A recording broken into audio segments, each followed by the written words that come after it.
Hi there, hello, good evening, and welcome back to Immersive Realms. My name is Matt with Power, aka Chef, aka Matt, your ever-loving DM, and welcome back to Immersive Realms. Tis Friday night, tis 7:30, just after PM British time, and we are here to play some D&D with the Shadows We Fear, my homebrew campaign. Alongside me are my lovely players as per usual. Hello, lovely players. Hello, dear. Hello, lovely DM. Thank you very much. And as usual, before we jump in, Andrew, my dear friend, is there any announcements for this eve? Yes, we have an Adeptus Paints Canius that followed us. So thank you very much. That was 14 days ago, so I hope you're around. And then we also have your lovely self, Matt with Power, who subbed in for 13 months. Lucky. Look at that. So yes, also would like to say there is a new link in the chat. Udi, which you can see that our lovely community managers put through, and because our lovely Taylor has a partnership with Udi. And it's hard to link, so make sure you go through there, pick up your stuff, and yeah, I believe there's a 10% discount on it. Is that right? On some stuff? 15% full price. Nice. But if not, I still get a commission even if it's not full price. Nice.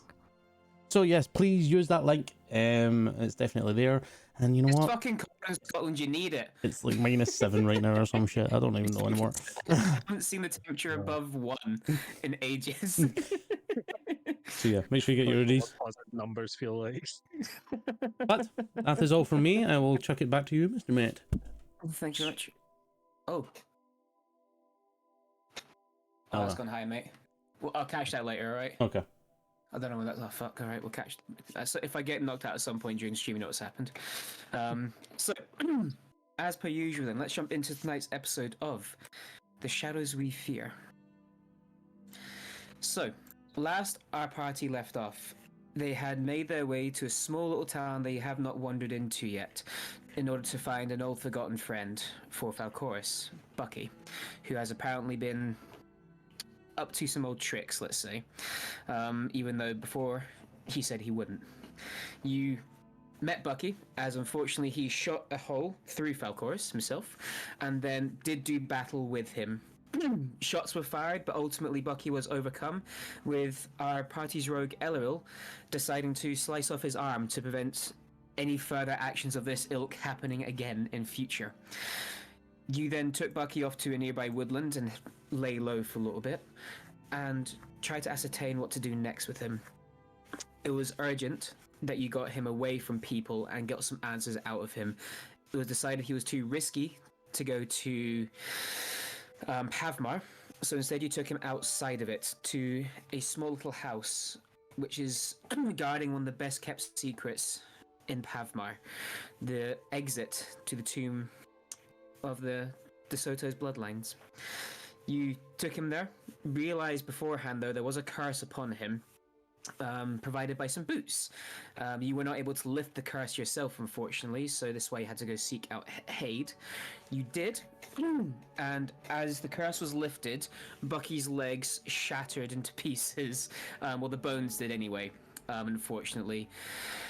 During this, however, two of our companions, once again our party rogue Elleril, and our latest comer, made their way into Pavmar proper itself, up to the Risingshire Palace to go speak with the royals. During this, there was information that, however, Bucky had... I completely forgot to tell you this as well in part of the recap. I do apologize. This is really important shit I've completely skimmed over. Bucky did, in some form of lucidity, give information that there was a traitor amongst you. Falcoris, using Mask of Many Faces, tried to ascertain who it could possibly be, until finally, when he adorned the face of Hex Warbreaker, Bucky practically had a meltdown out of fear. Elleril, an Israelian, then went up to speak to Elena, as Hex Warbreaker has been sent on a rescue mission back to her home country of Alria, aboard a ship, the Intrepid. She sent a message to have Hex Warbreaker brought in back to Pavmar once more. You guys, two of you, decided to stay in the palace. One of you got a little bit lucky. The other one sneaking out of the city once more to go find their friends. And that was where we left off. So, the morning sun rises over the country of Lorenthal, and the people rise with it, seeing the morning work at hand. Farmers begin to tend their fields of crop and livestock, knowing soon winter will be coming, and the snows will be here within the next month or two. Traders open their shops and stalls ready to make ends meet by trading their various wares, and out on the waters, fishing boats are pushed out into the various rivers, estuaries, and ocean that's ready to bring the day's haul inside their boat. Out on the sea as well, a lone ship sails, leaving a trail of blood in the water behind it. From inside the rising Shire Palace, the nobles are awoken and get ready for their simple duties, and royal duties that may be. The running of a country. In one room, the last prince opens his eyes, seeing a woman cuddled against him, naked. In another small, simple farmhouse in the outskirts of the defensive wall of Pavmar, the capital city of Lorenthal, the rest of our party open their eyes in the living room, with a low hearth doing its best to try and keep them all warm. So you have all achieved a long rest, of course. Excuse me. What would you guys like to do? Bucky, for those that are inside the steward's house, Bucky is still unconscious, recovering from his injury being reawoken and the healing process that the steward was giving, along with Wash's aid as well. He gave lay of hands for him as well. But again, you've all healed up, long rest completed. A new dawn, a new day. What would you like to do?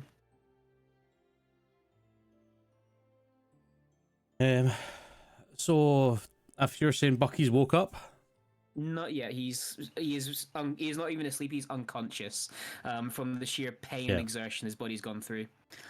because Falcoris would have slept in the room with Bucky essentially. Yeah. And Watching over him. yeah, even though like he'll stir and kind of wake up with the kind of sunlight coming through, Falcoris will still kind of keep an eye on Bucky and he'll just basically sit. He'll wait until Bucky's like waking up. Obviously, he knows that the fact that we've got an arrest warrant essentially out for Hex, but they did say it'll probably be a few days before they can get to Brazenfort. So, he's just going to have to bide his time to try and talk to Bucky more. Not a problem at all.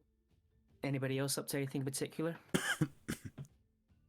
I can possibly try and sneak back into the castle and pass on any information back to Elril that we got. Yeah, you will. Like, you can get into Pavmar itself, but get into the palace is where you need to start sneaking because you were told to stay put, basically. Yeah. So you can try and sneak back in. And if anybody wants to give Azraelian a message before he leaves, now would be the time to do it. Probably Falcoris. Falcoris will probably be like, Azraelian, I appreciate you actually essentially coming here with the news and everything. If you are going back to Palace, just tell Elariel that Bucky's been alleviated from the curse. It's left him in bad ways, but he's not woke up yet. We'll talk to him soon. And when he's possible, just get back here. And then we'll figure out a plan for what's happening next. Of course, I will be on my way. Thank you. No problem at all. We'll jump forward in time a little bit for yourself, because getting to the actual pass takes about an hour or so from here. But when you get to the outskirts and you start being sneaky again, can I get you to roll a stealth check, please, to try and make your way back in unseen for the way that Elril last night told you to leave from, trying to re-enter? Because I have the Boots of Elven Kind, it is giving me advantage, just so you know. Perfect.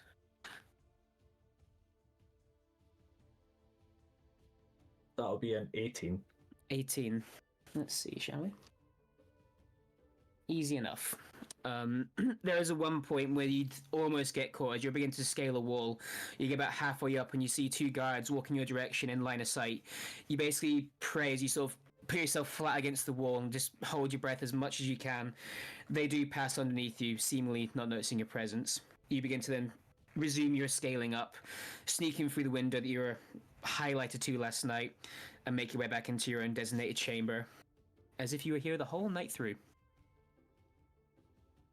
Elril, we'll cut to you very quickly whilst we're in the palace, actually. You have woken up with Quinn at your side. Anything you would like to do this morning before? I'll just get up, try not to disturb her. Mhm. want me to do a stealth check? Yes, please. Yeah.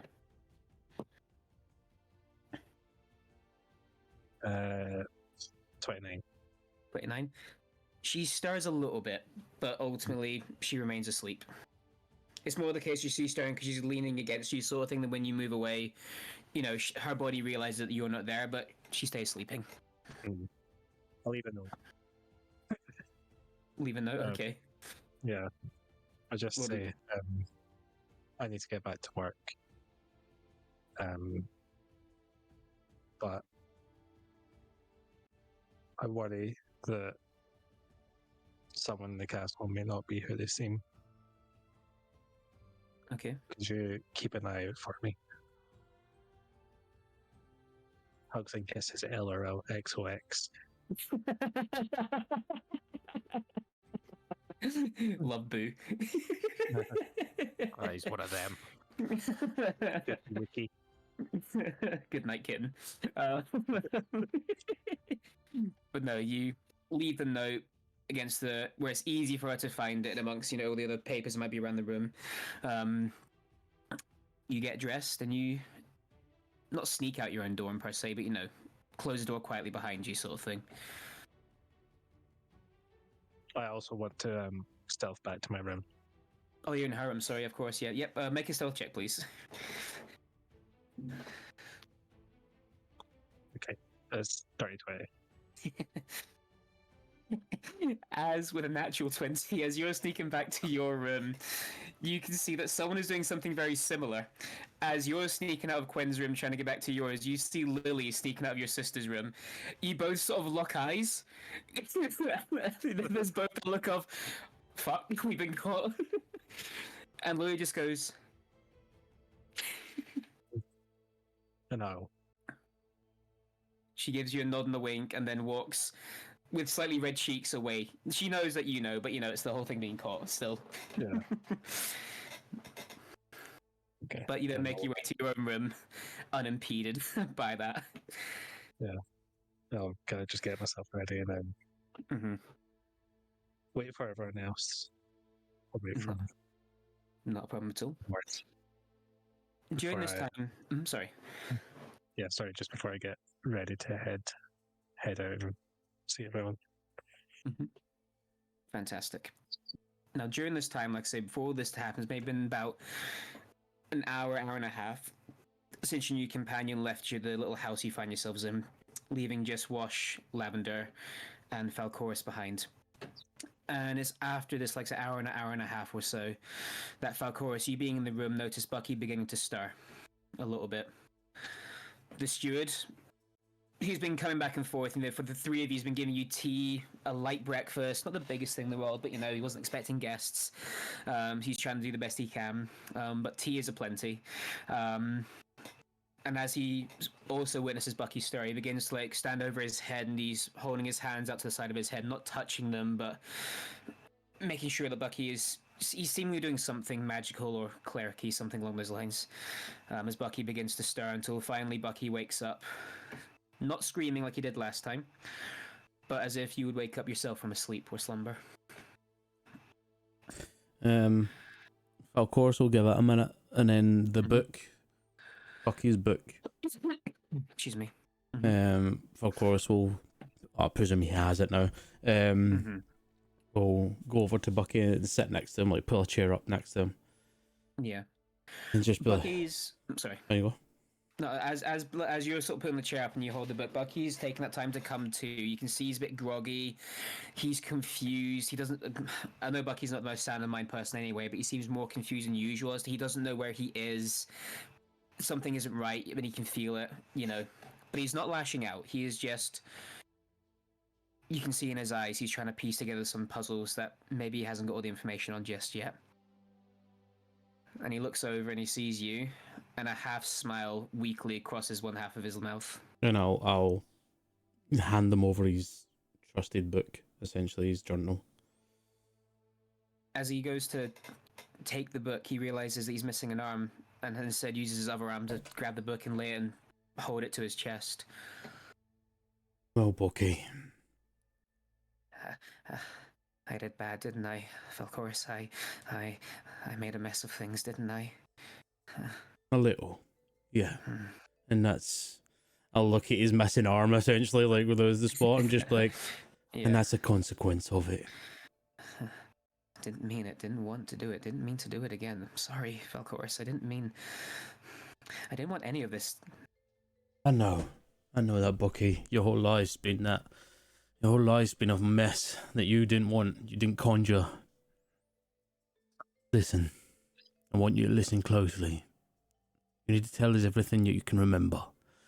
From when I last seen you all the way up to now. I'll fill in some of the blanks of what just recently happened. But you need to tell me everything. And then after that, Bucky, you're done. Retire. Find a place. Tend to gardens. Get some animals. Whatever you need to do, step away from this life. It's not for you. Not anymore. Intertwined, stuck together, glued, harder than you think it will be. I get that. Listen, you've been to the Shadowfell. You know some sort of figures in the When Shadowfell. you just suppose when you even say like the Shadowfell, you can see his whole body is like there's a visible reaction to even mentioning that place. I know you've been to the Shadowfell. And you know figures in there. But, Bucky, as your captain, I'm relieving you of duty. Fully. I think I was really relieved of duty a long time ago, Falcoris.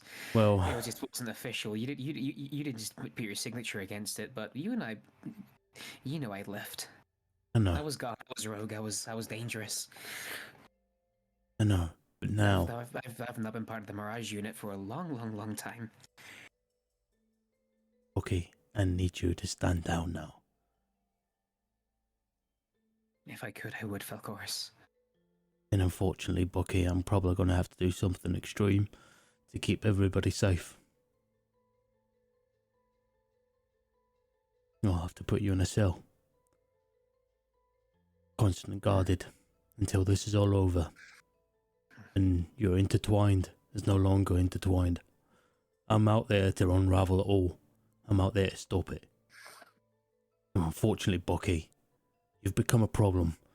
A very wild card that I cannot control. No. And you know what like it is when it's out there in the field. If we've got things that we cannot control, we either deal with it then and there and stop it, or we find a way to completely nullify it. I understand. I understand. Right. I don't want to do this right now because of the fact that you're still healing. You've been through a lot, but time is of the essence. We're running against it. What the fuck happened to you, Bucky? A lot has happened. Not good things. Not good things at all. It's been horrible, Falcoris. It's been horrible. Don't doubt it. After we left, and I promised you I would behave again. I wouldn't do these things. I did. I kept my nose clean. I kept out of trouble. I stayed low, and I ignored my instinct senses. I stayed good. I stayed low. I kept myself to myself. Taurus I hid for a long time in Taurus. Lovely city. But then I had to go to Pavmar. I had to go to Pavmar. And then I got the scents again. I got them. And I tried to ignore them. Why'd you have to go to Pavmar? I needed things for Mercy from Afar. Mercy from Afar has kept me sane for so long. I understand. Okay. So you went for supplies in Pavmar. I went to supplies from Pavmar, and I got the scent again. I've got the scent of the Shadowfell again. And I try to ignore it. Of course, I really tried to ignore it, but it became overbearing. Curiosity got the better of me, Falcoris, and I went in. There was the palace first. I found through bedroom windows. I saw the princess, but she's not a threat. No, she's okay. Through another window, I saw a magic man. Very fancy, very fancy. He's interesting, but I don't think he's a threat. there was another one that caught my attention. Like a man who tended to a garden, a beautiful garden, lovely garden, in a house. He was Shader Kai. He was he was a native there. Yep. I watched him. I watched him for a day, but he obviously seems to be a prisoner under royal watch and guard and key and lock, and even his food is monitored. So he's not a threat either. He wasn't a threat, but there was one, Falcoris. There was one. There was one that did pose a threat. I followed her. She intrigued me. There was something different about her. I don't know. She just didn't smell right, I guess. I kept suspicious eyes upon her. I watched from afar. She would pray often, pray an awful lot more than what I think someone should pray. So I tried one day to sneak closer, and as I got closer to her, she must have heard me. But I heard her first, Valcoris. I heard her first. She wasn't praying into her hammer, Falcoris. No, she was speaking like you and I are speaking. Well, maybe not me, but how you would speak. She was talking to somebody through her hammer, through the pommel. There's something there, and there's someone listening on the other side, Falcoris. I swear it. I swear it. I got too close, and she caught wind of me, and then she and I, well, we did a little a battle, a fight. We got engaged in a combat. And she's very strong, Falcoris, and I didn't want to use mercy from afar in the middle of Pavmar and cause problems. You told me not to cause problems, and I didn't want to, so I tried to use my sword instead, and it didn't go well for me. She was very, very heavy hitting, so I pulled back. I tried to retreat. I tried to run. I tried to hide, Falcoris. I tried to hide. She caught up with me, however, and she grabbed me, Falcoris. She grabbed me, and then we were not in Pavmar anymore. We were in the Shadowfell, Falcoris. We were in the Shadowfell. She used a spell, I swear it. She cast it. She put me there. All right. Stop there for a second, Bucky. Details are important, and I know you're good with details. Stopping. How did she cast a spell? Did it come through a hammer, or was it herself? I believe it was herself, Falcoris. All right. She didn't use a focus. Okay, carry on. Thank you. We wound up in the Shadowfell. And now that I was alone, I was like, well, great. I can now use mercy from afar. But she was not afar. She was close. She hit me in the knee, and I fell. And then she didn't stop hitting me in the legs. Her hammer came down over and over and over and over and over onto my legs. It was horrible, Falcoris. It was horrible. And then she left. She left me to die in the Shadowfell. For days, I lay in the dust and sand, crawling on my belly towards a distant hill range I could see. And then I blacked out. When I reached near the bottom of the hill range, Falcoris, everything went dark. Everything went away. But then, obviously, I woke up, because I'm still here. I woke up. And there it was. In a cave, Falcoris. A lovely little cave. There was a stone bed I was laying on with a simple, like, fur. There was a little fire and the smell of cooking meat, and there was someone standing over the fire. They were a tall person. They introduced themselves to me. Yes, they did. They said their name. They said their name was Adminos. Adminos. They were tall, about 6'5" or so, very skinny. You could see the skeleton, you could see the bone, you could see the skull, you could see everything. There was a very, very large wing coming out of their back, but not on the left. The left was scarred and horrible. It was nasty. I think we found our angel, guys. Anyway, sorry, carry on. They nursed me back to health. They helped me. They looked after me. They fed me. They watered me. They kept me safe. They gave me sanctuary. We talked for hours and hours and hours. We made wonderful conversation, Falcoris. All right. Okay. I then had to say I had to come back here. My friends are in danger, and the angel they were offered to help. Admurius said they could help me. They gave me a pair of boots. They told me what the boots could do, but they did warn me it would come at a cost. But I thought I need to warn you. I need to help you. I need to help everybody. So I took the gamble. I took the gamble and I adored the boots, of course. I put them on. I slipped them on. They tied them tight, never to come off, never to come off. And then my legs, Falcoris, I could walk again. The bone reset and the skin healed, and I could stand, and I could run, and I could walk. And Admina sent me back here. They used their magic and they sent me back here, much like how the traitor put me here in the first place. But their accuracy wasn't quite good, Falcoris. I ended up in the Republic of Tyre, close, but a little bit far, and I knew that the threat I pose, I wouldn't be able to get past the checkpoints, Falcoris. They would arrest me, they would capture me, they'd interrogate me. It would be horrible. So I made the choice. I knew what the boots could do. I decided to go for the Green Gorge, Falcoris. I went for the Green Gorge by myself. So many monsters, Falcoris, so many monsters attacked me, but the boots, they gave me a way to escape. I could hide in the ethereal plane. However, I got stuck there a lot as well. And sometimes the monsters in the Green Gorge would rather take than the monsters in the ethereal plane, Falcoris. Very bad place, very bad place. And over time, I think I just slipped. I think the boots broke me a little bit more in the old brain box up here. It all hurt. It all hurt. Finally, I got across the dreaded forest and I was able to get into Horizon. I needed some stuff for Mercy from Afar. I stole the core. I stole it. So now Mercy from Afar was more powerful. And then I just sort of wondered. Everything went a little bit out of my control, Falcoris. You started hunting again. This is me filling in the gaps. You started hunting again. We heard word of it. I came to get you.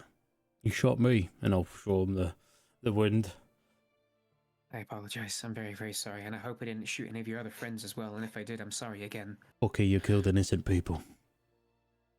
You killed another Shader Kai that came through here. Who's masquerading as a drow, but he's trying to build a life out here, away from Shadowfell.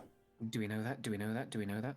Yeah. Do we know he wasn't trying to insert himself and just be someone like a spy? He was fishing. He was out there fishing, mainly by himself, surrounded by a couple of people here and there sometimes. He was just trying to build a life, Bucky. Maybe. Hexblade. Hex. Warblade, isn't it? Warblade? Warbreaker. That's it.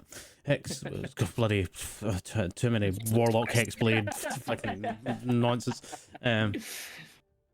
Hex Warbreaker. Yeah. You said you heard her speaking to somebody. What was she saying? A lot of mumbles and a lot of keeping an eye and reporting on the princesses and the goings on in Pavmar. It looks like she's been getting information about what we're up to.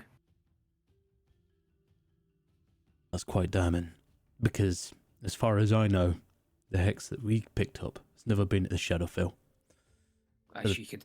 She smelled of it, of course. I believe you, Bucky. I believe you. Any other details that you can tell me? Her name? What kind of... She wasn't saying a name. She was just talking about plans, and I interrupted her. I should have maybe let her finish, but I didn't. She found me first, but she didn't say a name or who she was sending the message to, but there was pauses, Falcoris. There was pauses. Someone was actively in a conversation with her. She wasn't just speaking to the air. Someone was listening. Someone was replying. Someone was feeding. All right. Any, just in case, any word of two names that I can think of. One being the Great Reclaimer. The second one being the final say. Didn't hear anything. All right. Just in case you came across those words. I wish I did. I'm sorry. All right. Well, Bucky, to fill in the gaps even further. Once you shot me, we got into a fight. These Wash here, Taylor. It's been a long week, okay? Lavender. Taylor just went in there and started firing arrows. No. Lavender, Kelagorm, and our good friend here that we made, Ezraelion, which we'll meet later. We fought. Now, I'll let you know this. Kelagorm warned me about you. If you went on a rampage again, I was to bring you down. Completely. Snuff it out. Would have been a wise idea, of course. Well, Elril himself took it upon him that he could have had the final blow on you. He decided to take off your arm as payment. No payment due, no debt was made. There's consequences. Okay. Consequences to your actions. I understand that, Falcoris. I understand the man I've become and the things I've done. Which means you cannot no longer use mercy from afar. I couldn't if I wanted to. It's not something you can use in the one arm. It's a big thing. It's going to be redundant now anyway. I'll destroy it. We'll destroy it. Okay. No. Please, can you let me? It's part of me. Let me break it. If you're gonna shackle me, let me put on let me put them on and throw away the key myself. Of course. You can be there, of course. You can be there. Is anybody else around? The steward, and I'll decide if Wash and Lavender can tell me if they are or not. Sure, just for health reasons. Of course, we'll walk over the bag of holding because I'm pretty sure we put in a bag of holding, right? We did. I can't tell you at this point. Yeah, we did. Cool. And he'll pull it out. And he'll summon his blade. And he'll start walking over, and as he's walking over, he'll say to Bucky, "Okay, I trust you with my life. You're with my family. But I don't know what kind of effects is still over you. I'll give you this to dismantle and destroy. If you make one sort of movement, Bucky, I will end your life here and now." I will not make movement, Falcoris, I promise. I'll hand it over to him while having the blade ready. With the one arm that he has, he takes it by the barrel deliberately, and he sort of makes eye contact with you. He's taken by the the non-lethal end, Yeah. so to speak. And he takes it and he puts it down in front of him. I need tools, Falcoris. I need tools. What kind of tools? And I'll kind of look towards the steward to see if, when he starts rattling, if he's got any of these. All things are just like normal sort of tools, like undo nuts, bolts, and that sort of stuff. And the steward then nod and get some of that. And he gets the main things. And Bucky starts with one hand. And at some points when he'll need to support himself, he'll be sitting down on the bed the whole time cross-legged, but now and again he'll put his foot on the gun in a really like contortionist sort of pose, so he can then put his own leverage against it. And bit by bit he starts breaking down the gun to pieces until it takes him maybe about 15-20 minutes until there's like nuts, bolts, as we sort of say, metal strewn across the place, and he just lets it clank to the floor until there's bits where he cannot break down. You see this vibrating core that you guys saw charging up the shots. He can't break that down for obvious reasons. There's certain things he cannot break, more arcane natures, and he keeps the components apart as best he can, so you can sort of see that he's not trying to do them. Once he starts taking it apart and stuff, Falcoris will de-summon the blade, and then he'll start taking the parts and put them into the bag of holding, and then especially the core. As you sort of take the core, he goes, "Oh, that was from Horizon. That was the piece from Horizon that I took." Is anybody going to be coming after this? Okay. Maybe, who knows? Wasn't really caring. I'll deal I with just that needed it. when it comes. I just needed it, Falcoris. I understand. Well, Bucky, on behalf of Lorenthal, I will be arresting you. For the safety of Lorenthal, for the safety of others, and mostly safety for yourself. You will be under guard, and I'll be demanding that it is a constant guard. Okay. Just so you know, we are in chase of Hex. We're going to try and reprimand her, get answers, and figure out what the fuck is happening. Very dangerous. I understand. So Showed Bucky, no mercy. Cold, callous, calculated. okay, I need information. I can't just be ruthless.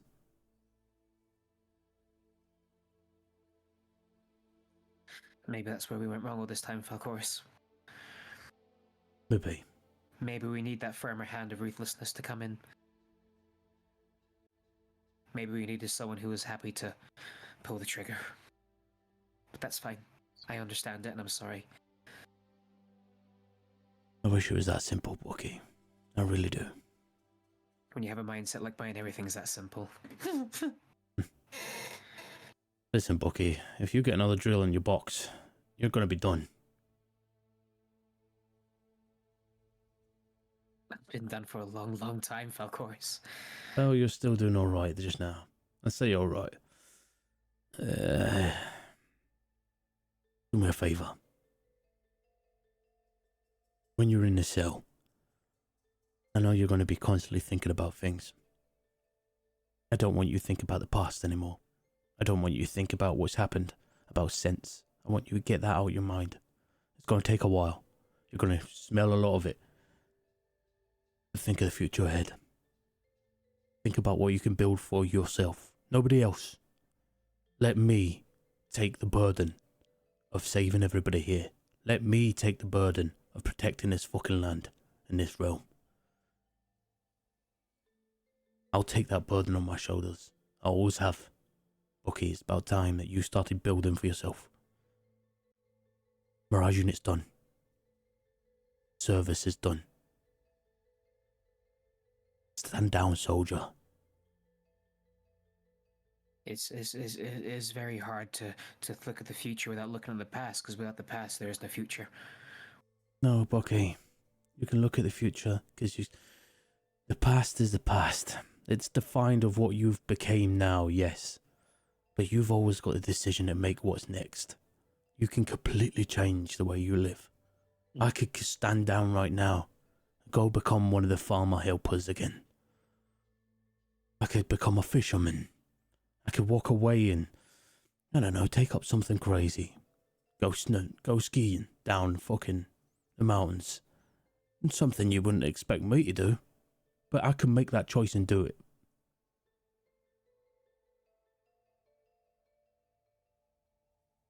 Then why don't you, Falcoris? You know what's on the table. You know the shit that we're in. You know everything that I know. Why do I have to stand down where you don't? Because, I Bucky... know you're going to say I'm dangerous, but so are you, Falcoris. We're all dangerous here. To be in this game, you need to be. I know. But, Bucky... I'm not going to be controlled to take out innocence.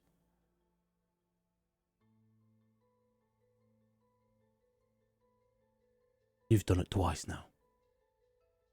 I can't have a third time. I understand. So think of a future that you can build for yourself. You're good with animals at times. I think you should think about starting a pen. Maybe taking in stray dogs. Maybe. And Falcoris will stand up and just rest here. Don't go anywhere, Bucky. Don't make me haunt you again. No. And he'll walk out. Otherwise. The steward will then, well, once you walk out, sort of offer Bucky himself a cup of tea and, again, ask him how he's feeling, make sure he's okay, so on and so forth. Tend to the injury, the arm being missing, start tending to that again now that he's awake and the blood's pumping properly, just to make sure that everything's where it should be. But you back out the room. As Falcoris gets out, he'll punch the wall. Like, he'll literally get away from the door and he'll punch a wall to the point he's probably broke his fingers. And I've took the damage. I've took 10 points of damage. No, fuck, alright, sure. Okay. I was going to do D6, but there we go. But yeah, you slam your hand into the wall, and you do hear a crack of a couple of knuckles. And you can, as you sort of look at your hand, that thing we sort of do that flexing your fingers, look at your hand, you can see the bruise immediately forming, and the swelling beginning already. And Falcoris looks unimpressed. Sorry? Just saying. Wash looks unimpressed at you for doing that. Just saying. Yeah. Wash is unimpressed, approves in top left of screen. I'm getting PTSD. Oh, wait till I tell you that story. Anyway, I've got a story. Yeah. I'm no objects and Nicky punching him, Nicky himself. Anyway, but of course we'll sit like outside probably. He'll probably go outside now, sit out on a bench or something, and he'll just sit there and think about the Mirage unit as it was. Think about the situation that obviously happened to the Mirage unit, and then how the steps that's happened here, and just he won't cry, but you can see he's broken down like quite a bit. Yeah. I understand that. The rest of you, Wash and Lavender, whilst Falcoris is going through his feelings. Are you two up to anything? Again, Wash, you've obviously watched him punch the wall, and I don't know if you give him the look of unimpressed, not deliberately, or if you just like I just feel that way. I'll give Falcoris a few minutes by himself, and then I'll go out myself. Just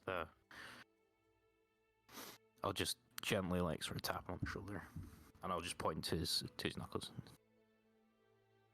Do you mind?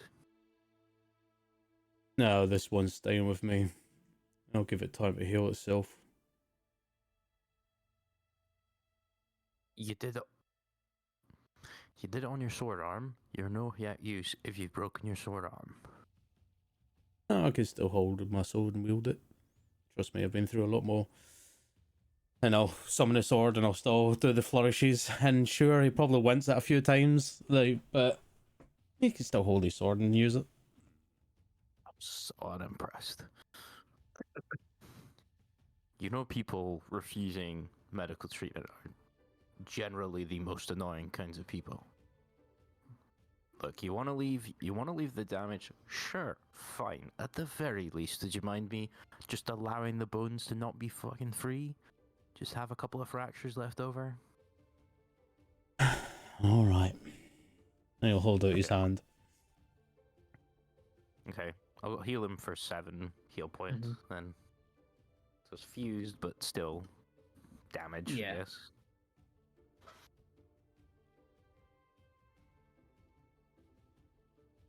Appreciate it. That's the fucking least I could do, I suppose. You know what you did was pretty brave. And pretty smart. It's commendable, because you didn't get angry or anything like that. I've seen people do worse, do far better things, and do far worse reactions, you know? It's a hard situation. I'll be honest with you. The whole time I was thinking if it was anybody else but Bucky, I'd have probably killed him a long time ago. Yeah. Probably. But you did the right thing, considering, in the end, I have to say, he is a casualty of war in this case. He's no perpetrator of it. He's a casualty of life. His whole life he's been dealt a wrong hand. The dice keep falling on the wrong side. That's how he ended up the way he is. His youth, he watched his family get torn apart, basically. And had to stumble through life without them. Then he found the Mirage unit. At first was KG and it didn't take to us, but he came around, seen as his family. We're in the 10-year mark, and then he watched monsters rip apart the Mirage unit. Practically a fucking mirror. I'm surprised he's even still fucking going. Never mind everything else.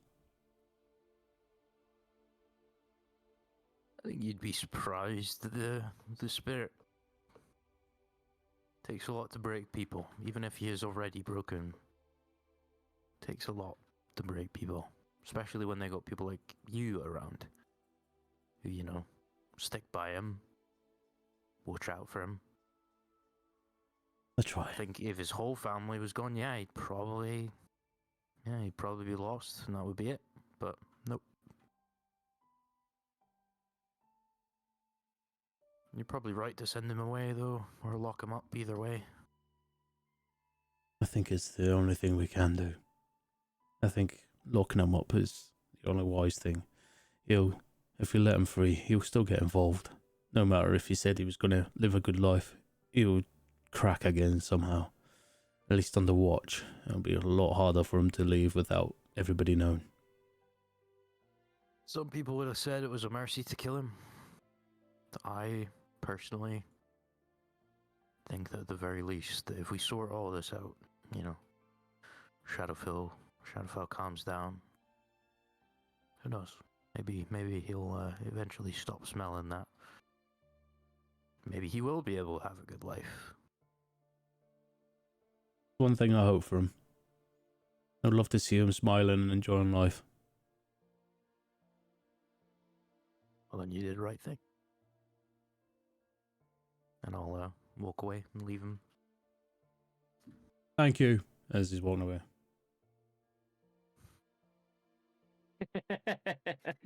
Very dismissive wave.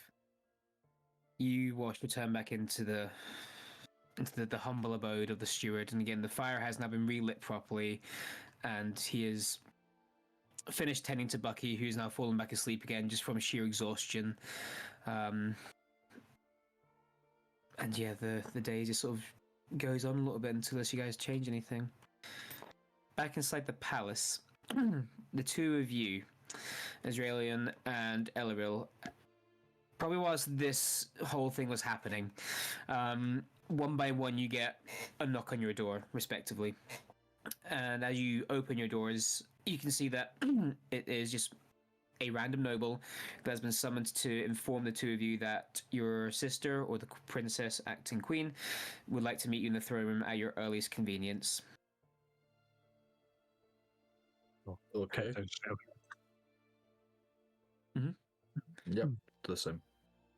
You two sort of meet each other in the same sort of corridor and then head down to the throne room. As you enter, you can see that indeed there is a quiet room. There isn't any even guards in here right now. It's just Elena, Lily, and then the two of you make the total of 4 people in this room as you guys saunter in and close doors behind you. Good morning, Elena says, addressing the two of you. How did you sleep? You feeling okay? I'll bow. Thank you. LRL doesn't. You don't need to bow, I know. Please don't. I hate it. You're not one of the nobles that needs to behave themselves around me for the most part. If you're hanging out with my brother's gang. But to answer your question, brother, awfully. I haven't really slept well at all last night. How about you? No, it's not well. I think the wine set me off. Good, I'm glad. Is there any news? Not as of yet. We're still waiting to hear reports of what's happened on the Intrepid in regards to Hex. We had a message back from Elria, the survivors. It wasn't a very well received message, let's just say. They are very disappointed, to put it politely. I understand. But what can we do? We've assured them that another mission will be sent out as soon as possible. But yeah, it's awful. It's awful, brother. Yes. Well, with your permission, I'd like to head to Brazenfort and make sure we can bring Hex back here for questioning. I think that would probably be a wise move. Will there be an official contract for Hex? Not an official one. Can we This do is it a by secret. the book? This one I wouldn't want to put out an official contract for her based on the mission that she's on. However, if it helps you, I can still pay you as if it was, of course. I don't do for pay, it is more for honor. This is not a very honorable person. You'd be doing me a great honor by bringing her in. The highest honor at this moment in time. Understood. I'm sure you'll get a lot more contracts if you can also be considered a defender of the crown. That would carry a lot of weight. That does sound appealing. I'm glad. I would actually glad you're on the same page as myself then, brother. I would ask that you and your friends at your convenience, head to Brazenfort. The ship should be there soonish. I would offer Emmerich's aid to move you there quicker, however, he still hasn't returned. Still no word. Can't reach him. We tried scrying him, and for some reason we don't know where he is. He's just gone. Divination won't work. He has my amulet. That clears that up. I won't tell, don't worry. But good to know. Right. Fair. Do you know where he would have gone? You mentioned being homesick. He may have went back to Horizon. He hasn't been back in a while. And he was going to maintenance here, so he probably thinks of home more so than anything else.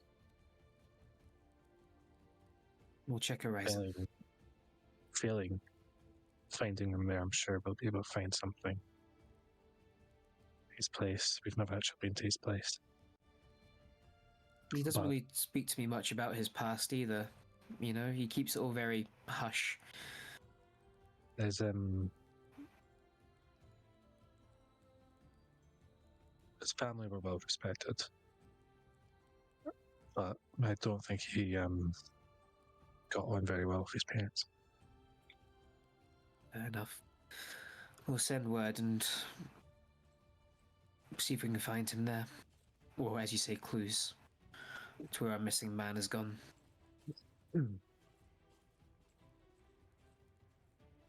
I don't suppose if you sent word to Tyrier, just in case they've seen anything. No, but might be worth doing so as well. But that's also if we can trust him. I think we can. I do think the only person in the Tyria situation is the Archmage. I do believe everybody else, relationships can be made once whole once more.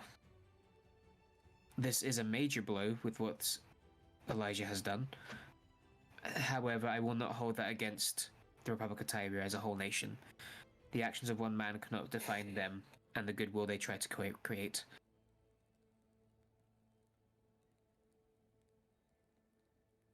Good. Oh, if that's everything, then we should probably head off soon. I think we should.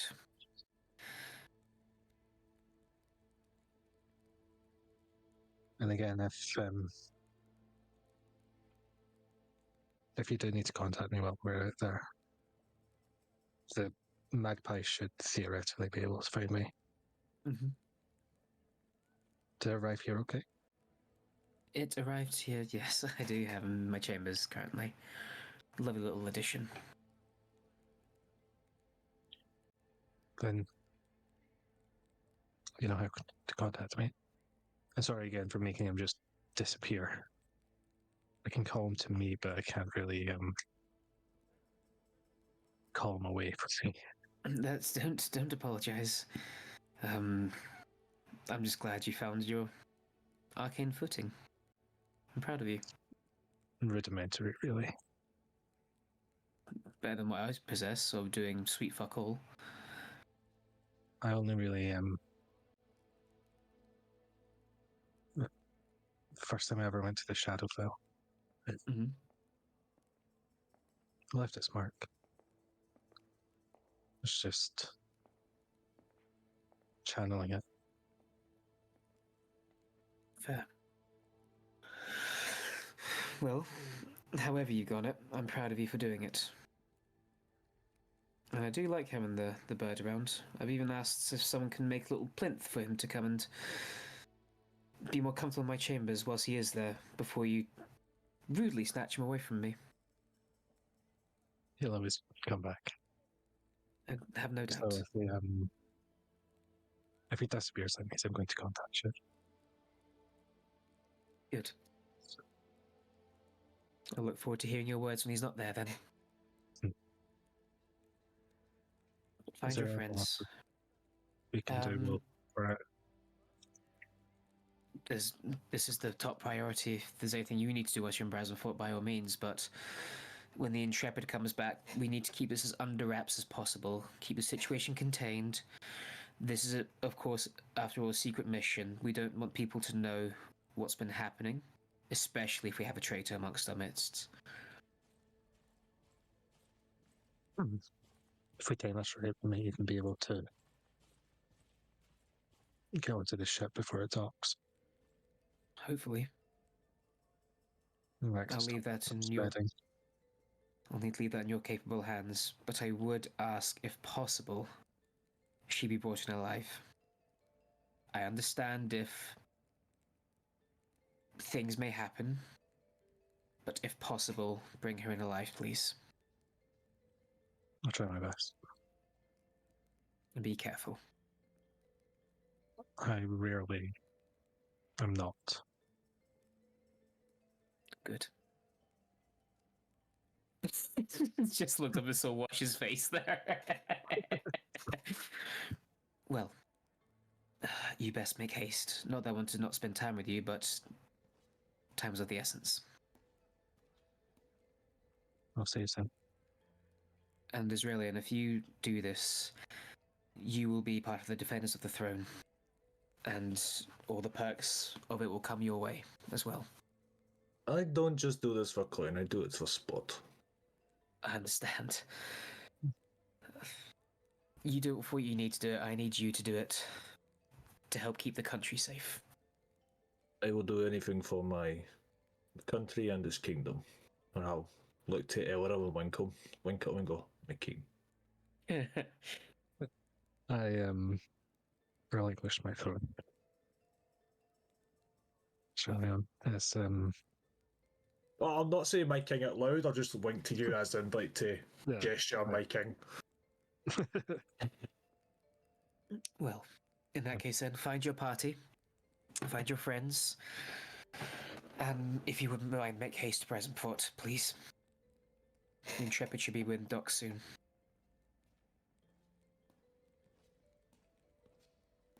I'll just give a little bow and then head for the door. Yeah. I'll do a bow and then I'll gesture to Adar. Like sign language bow. She gives a bow. Yep, she basically pulls her front paws out and dips her head a little bit. Yeah. Very cute. And then you guys leave the throne room. As you two are walking out and you begin to make your way to the main door, the main exit, so maybe make an idle conversation amongst yourselves about the meeting that just happened. From behind you, there's a general din of the people talking in this place, but above that general din and the footfalls is one voice calls out, "Hey!" And it's a very familiar voice to you, Elleril, as Quinn is calling out from behind. If you could give me a moment. I'll go over. She's standing there. She's dressed in just casual clothes. You know, she's got change up her. Well, she got dressed. Key thing. And they're just wearing fairly casual clothes. No armor, no sword, no daggers that you can tell. Just normal civilian clothes. What the fuck are you off to? I'm being called to Brazenfort. There's a situation of Bradley. Did you get my note? I did. And I just found it very odd that, you know, after the night we just spent together, after all this time apart, that, you know, you're just gonna not ditch me, but, you know, not leave without actually saying goodbye, for fuck's sake. I didn't want to. That's fair. I didn't want to wake you. I just don't want to shut the fuck up. Look, do you want us to be a thing or not? All right, let's just cut to the fucking chase here, Princey boy. Do you want to be a thing with me or not? Because if you do, we need to set some fucking ground rules. I will take my leave. Even Adar's like, oh fuck.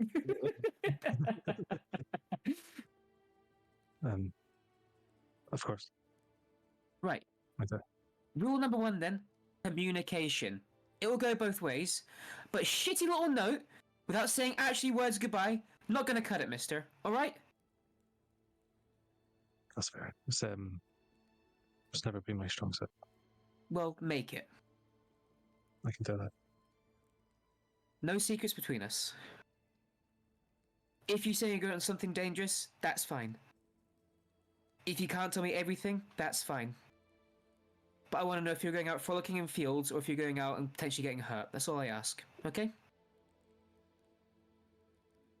Yeah. I've never kept anything from you. I just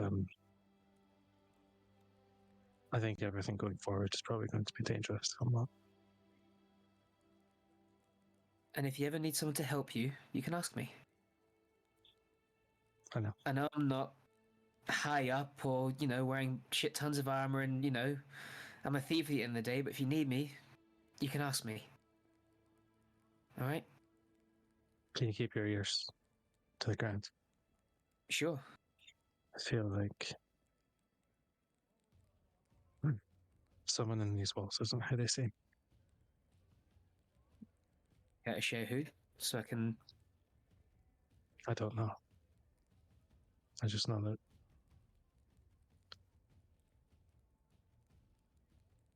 there's apparently two people in the inner circle that aren't who they seem. I'm going to go collect one of them. I don't know who the other is. Okay. I'll do my best. I'll stay in the palace and I'll see what I can work out. But before you go, there's a third rule. Hmm. She grabs you by the chest and pulls you in for a big kiss. Hmm. And then she pushes you away. You don't leave without giving me one of them before you go. Got it? Of course. Alright. Go save the world then. He'll do exactly that. Pull her in. Her best and go save the world. Story done. End of campaign. Ladies and gentlemen, we did it. The Who starts playing, credits roll, it's fucking beautiful. Now we're gonna Michael Bay this, she's gonna be Linkin Park. Easy.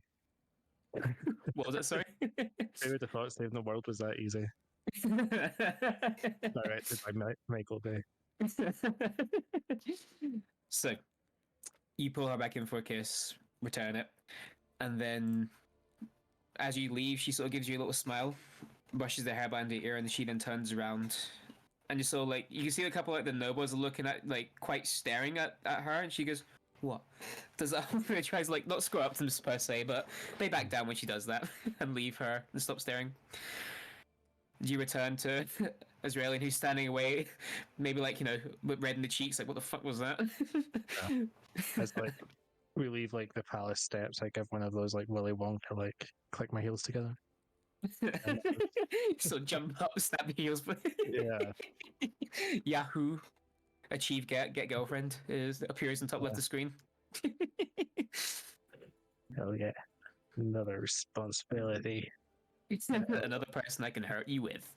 Yeah. So, you guys then take the time to go back. So I was going to say, those are the rules. Yep, those be the rules. If you want pets in the game, that's fine. If you want girlfriends, that's fine.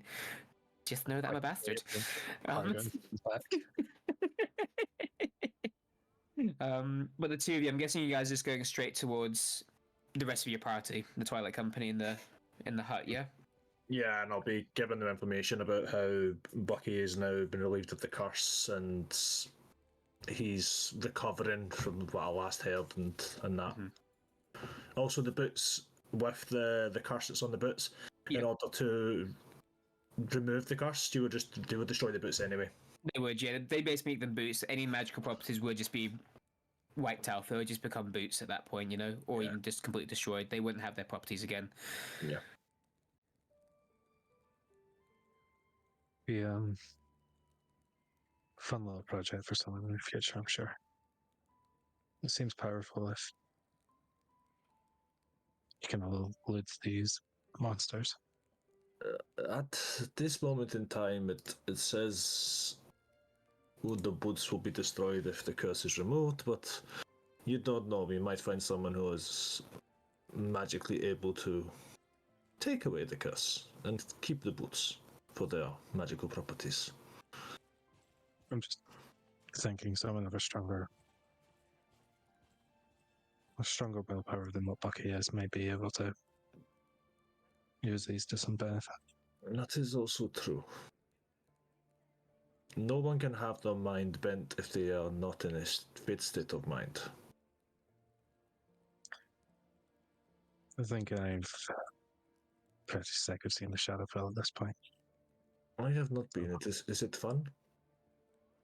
It's hard. It's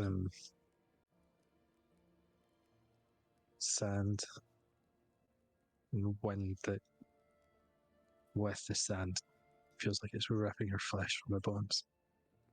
I have heard of stories as the Shadowfell is much like our land, only darker. But if you're saying the sand can rip the skin from the body, I don't plan on going there. As you can see, I'm bare-chested. It will hurt. My nipples are out. It's, it's almost similar to the Underdark, but much less hospitable. There's nothing, no trees, no fungus, no anything. It's just barren waste. It does not sound like a fun time. No. If someone calls it home. And I think if someone can make their life there, then it's something that does deserve to be protected. Maybe even liberated. What you may call home and what I call home are completely different things. At the end of the day, as long as someone finds peace in a certain area of land, then who are we to destroy that? I agree. I have watched Although I have watched my village be destroyed. I have watched my people come to an end. And I don't know why. But I will. I will find out why. I will find the monster that did it, and I will have my justice. I hope you get that justice. Oh, yeah, I will. And with you and the rest of the party's company, I'm sure we will come to some sort of way to do that. Or if there's anything we can do, you just let us know. I don't recall much of the situation. I was a small boy. It did scar my face, but when I see it, I will know that is exactly the beast I am looking for. If you don't mind me asking, where are you from originally? If you give me one moment, I will remember. The one thing I didn't have.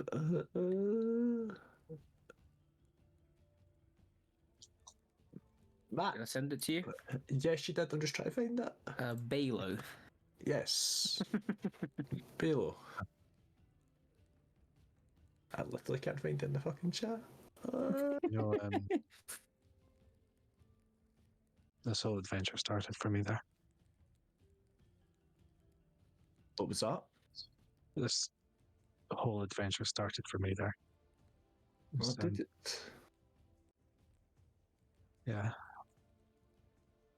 It's a rough place to grow up, I imagine. But the people are kind. You find a lot of people in notes for that one guy I know. There is not much more people there.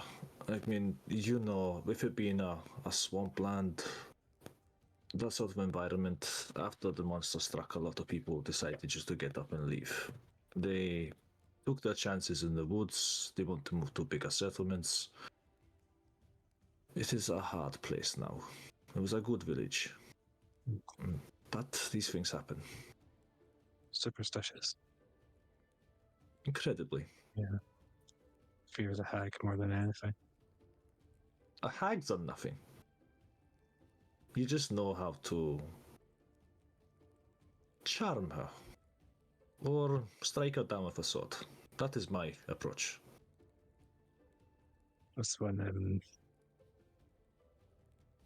has certainly left a mark on all of us. In the Twilight Company, at least. If you know of Madame Mar. I'd say when he says Madame Mar, the name rings a bell. As again, when you were growing up in Baylor, that was like very Harry Potter Voldemort style. Like you don't say the name, but we all know it, sort of Yeah. thing, you know.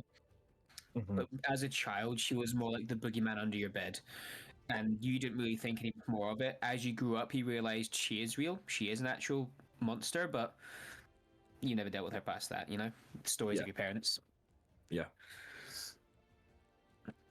That is when you grow up. That is a story you tell the children that they need to stay in line, or she will come and get you. As you get older, you realize that she's actually a real person. However, no contract for her head has passed me by, so I stay out of her way. She's fickle one. Her Matt, correct me if I'm wrong. The Wendigo was her brother? Yes, the Wendigo was her brother. Her brother, if you know of it. It's a beast. It's a creature that likes to stalk the dreams of children. I know it's still out there. Does that sound familiar to me? Very. Okay. You might even yourself had some nightmares as a child being stalked, hunted by an unknown figure in the dark woods. Dreams that weren't your own. Yeah. And that was the sheer motivation for the hunted to become the hunter. And it lives. It just it wasn't something that we could handle at that point in time. Well, perhaps now that I am here, I can bring my expertise to the table. And it's something that we can dispatch of. If there's a contract for it, of course. I'm fairly sure there is a contract out for it, isn't it? That's how we found out about it in the first place. There was once upon a time, but then the contract was old as well, if I'm not mistaken. It was like an old contract. Bearing in mind, you actually freed him. I couldn't remember what happened with that. Correction. Say correction, Joel. Joel freed him.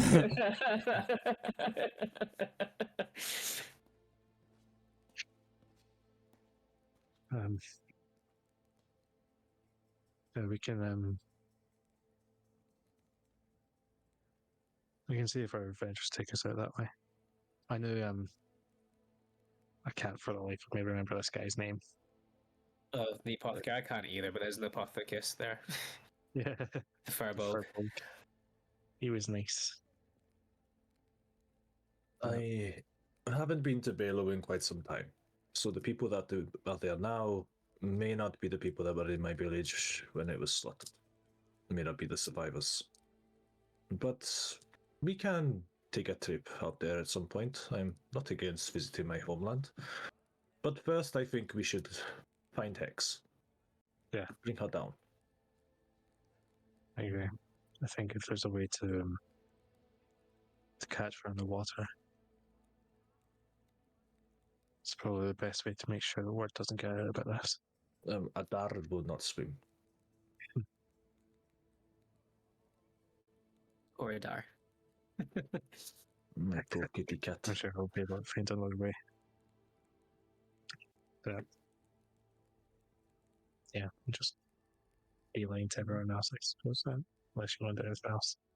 No, let's just get everything else. I'm assuming that conversation was on the way down to the hut. Yeah, anyway. you're walking and talking. Yeah, walking and talking. And again, it probably takes you from that point, maybe again about 45 minutes going down the hill. It's a bit quicker until you get to the city walls. You leave them, take a quick right in your case, and make your way over to the seemingly unimportant house that your friends are currently residing within right now. Chat the door, give it a wee open, and you can see. Well, say that you probably still see Falcoris. If mind me saying, obviously you sitting out there, Falcoris, just probably rubbing the back of your knuckles, deep in thought. You probably don't even see these guys return. You were that lost in your own mind and the goings on within it. But yeah, you guys are reunited all together, party a whole. How are you feeling, Cloud Course? That's a tough question to answer. Elro. Hex is either working with the Great Reclaimer or the final say. Bucky gave me the details. Feel like we've inadvertently found the final say's cleric. Quite possibly. I've also told him that the arm was payment for his actions as a consequence. And I've also said that he will be under arrest, and I've got a favour to ask. I know you don't want him near the palace, essentially. He doesn't have an arm. And Wash and Lavender will verify this. He took apart, as he calls it, Mercy from afar. And it's completely dismantled. I think we throw him in a cell. Watched. Constantly. 24-hour watch. Doesn't go anywhere. Gets fed in his cell. That's about it. Until this is all over. If that's what you think's best, I trust you, Falcoris. We can make sure that happens. I know I said Yeah, last time that if he steps out of line, I'll finish it. You know,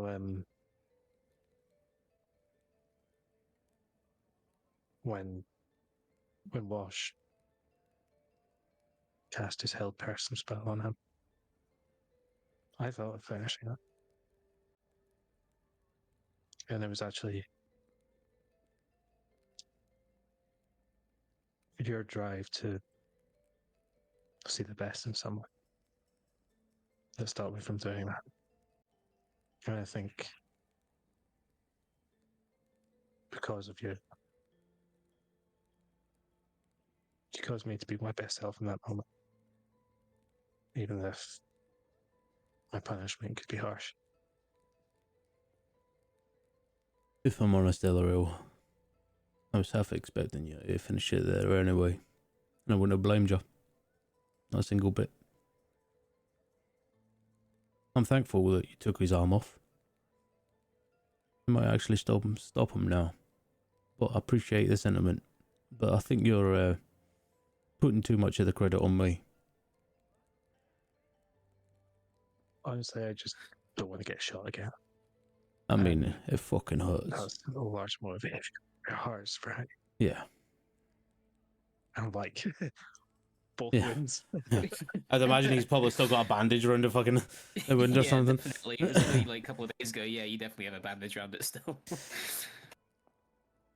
I think now we lock him up so he can't move. And he stays in there until we know everything's done and cleared. Okay. And you should take credit for when it's due. You're a good leader, Falcoris. It's what's kept all of us alive. That's what's got you this far. You should trust in that. Appreciate the words. I'm not sure if I believe it yet. You don't have to. I do. And then, of course, Lavender we'll does. stand up and just pat Ella on the shoulder and be like, "But time's against us. We need to move. We do need to move. Let's get Bucky into the cells. And then Let's head to Brazenfort. If you want to deal with that, I can get some horses arranged. We're going to need something to carry Hex anyway.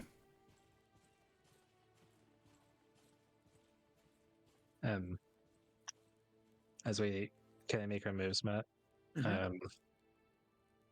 So, can I rent what? Should I do 6 horses? Do you want a horse each, yeah? Or Horse each and then one. Oh no. Oh no, Hex is big. She probably needs her own horse, right? Yeah, the Hex horse. a big woman. Hex will need her own horse in a way. She Oh, be half orc thickness about her, so Yeah. Do we have any like you can get a wagon, you know. super horses? There's no giga I'm horses talking here, like no. Like Clydesdale going giga. You probably would have Clydesdales and that sort of stuff, but again, Yeah, you I could want just that get a for me. wagon, or Just get a wagon. you want a Clydesdale for yourself. Okay. Yeah, I think we'll move faster with 6 horses than with a wagon, right? You would move faster, yeah. But Yeah. So if this is going to be like a moment that Falcoris will be like, but we need to hide Hex. We need to make sure we're not. that is fair. We need Okay, to put her in How it. much is a wagon? I don't fucking know. We do have animals as well, which probably wise to get the wagon. Let's see.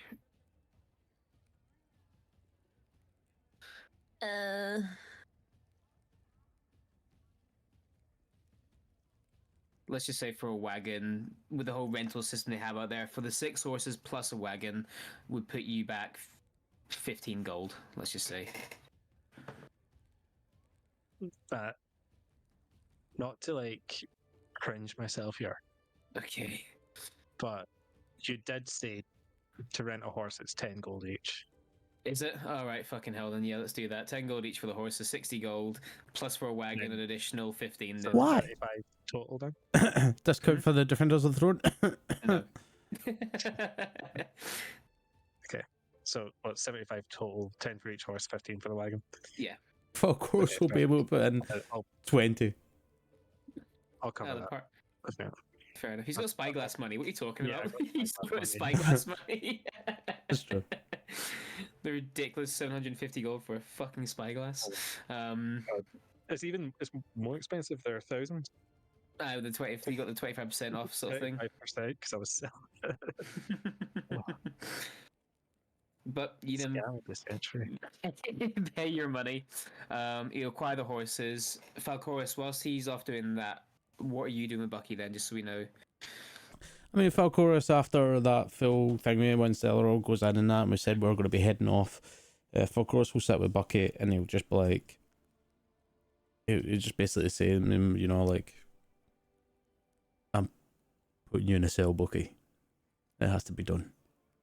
I hope you can forgive me for that. There was never anything to forgive, Falcoris. So I cannot forgive you for something you have not done wrong. Alright. Listen, I promise you this. Every step we take, every time we get closer to fixing this, I'll let you know. I'll come down and see you. Every step you take, every move you make. Yeah, exactly. I was waiting for that. The second you said, I was like, I'm bite my fucking tongue. I didn't want to say it myself. Thank you, Matt. That's why I said it, is to give somebody an opportunity to come with it. I'll be watching you. Thank you. I was hoping Bucky would say something like that anyway. I'll be like, no, I'll come down and we'll talk. I'll keep you updated as much as I can. It would be nice. I don't think many people want to speak with me. Not a lot of people want to speak to a crazy person. Sometimes you're actually quite, I don't know, enlightening. 10 plus years with you. I have moments, I think, but that's because you spent 10 years with me. Well. Anyway, we're about to move out. Go. You need to go and do good things. I need to go and think about my bad ones. In a way. You go. Oh you no, do the good I'm stuff. coming with you into this. But What the fuck? I'm coming with you to get you in the cell, and then we'll be boosting from there. Fair enough.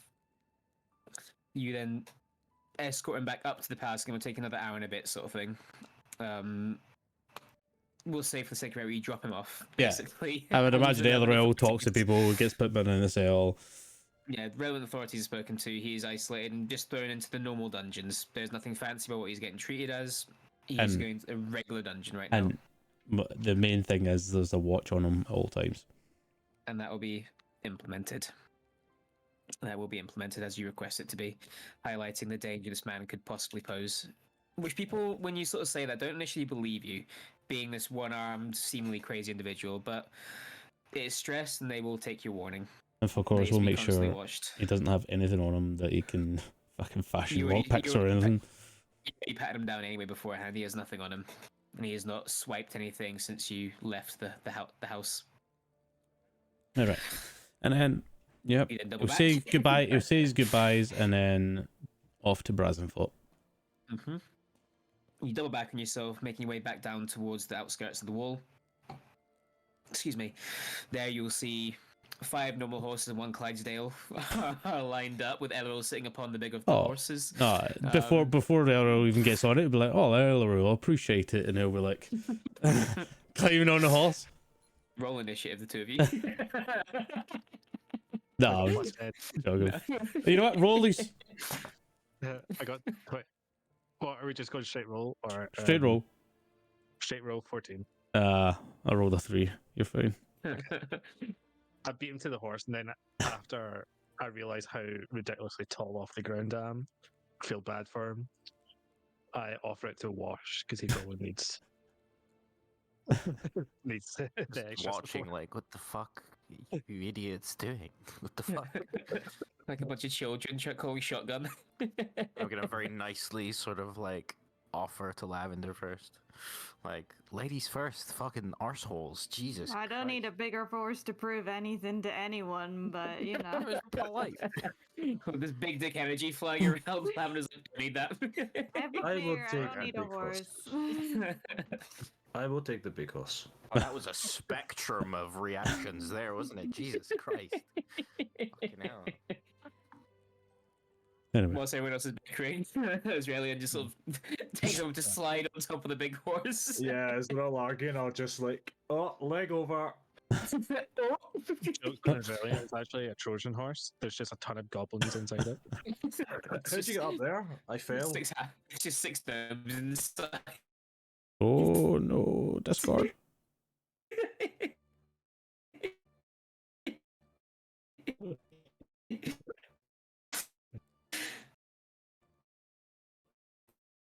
Oop. Have we fixed ourselves? Okay, people, I am going to go BRB. I am making sure it's not me. It doesn't be. I'll be BRB, and then we'll be back in a second. Okay. No, stop.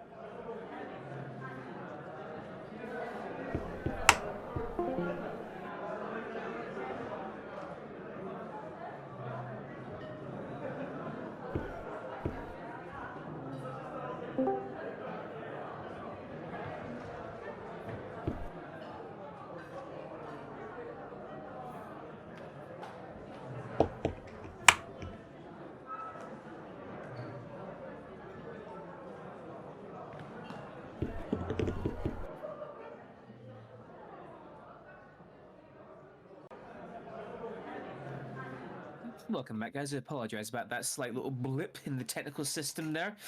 We have whipped the goblins and they are back on it again. Continue the roleplay, please, guys. Yeah. Brazenfort. And with that, they take off. The 5 of you, with great haste, make your way across the plains of Lorenthal, down the well-maintained, well-cobbled paths, beelining towards Brazenfort on horseback. Is there any other stop-offs you're making, or is it just literally quick as you can get in there? Beeline, I believe. Orbital.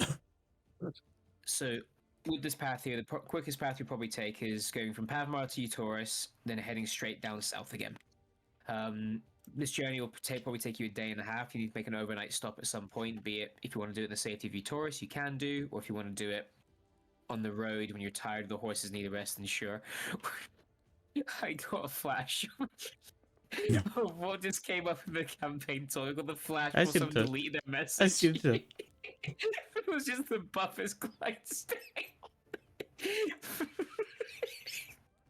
That I threw got me. it, and when the GIF actually moved, I was like, oh, it's kind of poor quality. I just saw a really bad. It looked like someone squaring it down with like a water gun. But you guys make your move.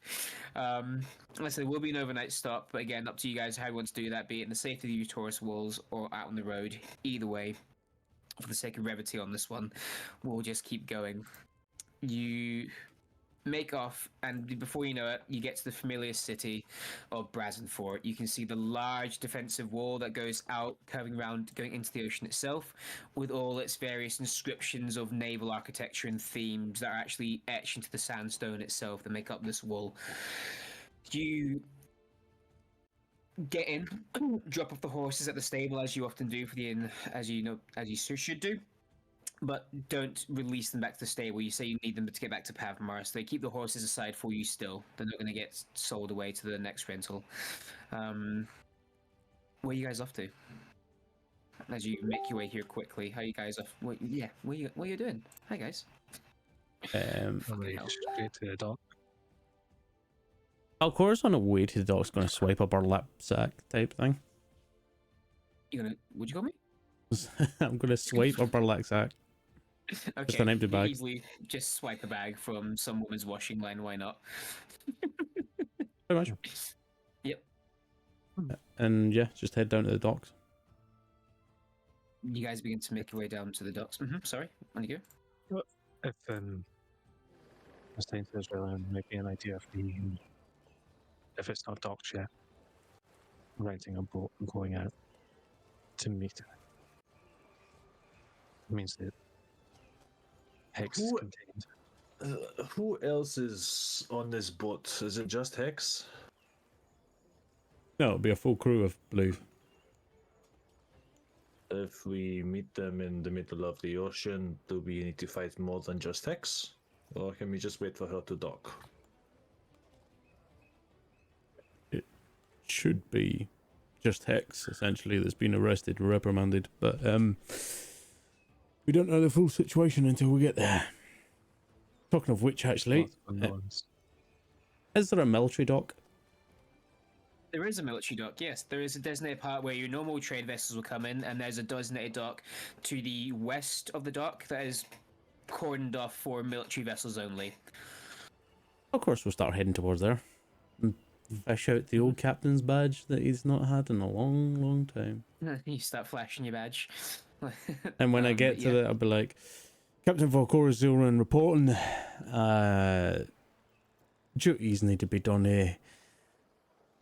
Commander Harkon sent me. You approach the dockmaster, who's like, not the dockmaster per se, but the person basically like, security guard is what I'm trying to look for.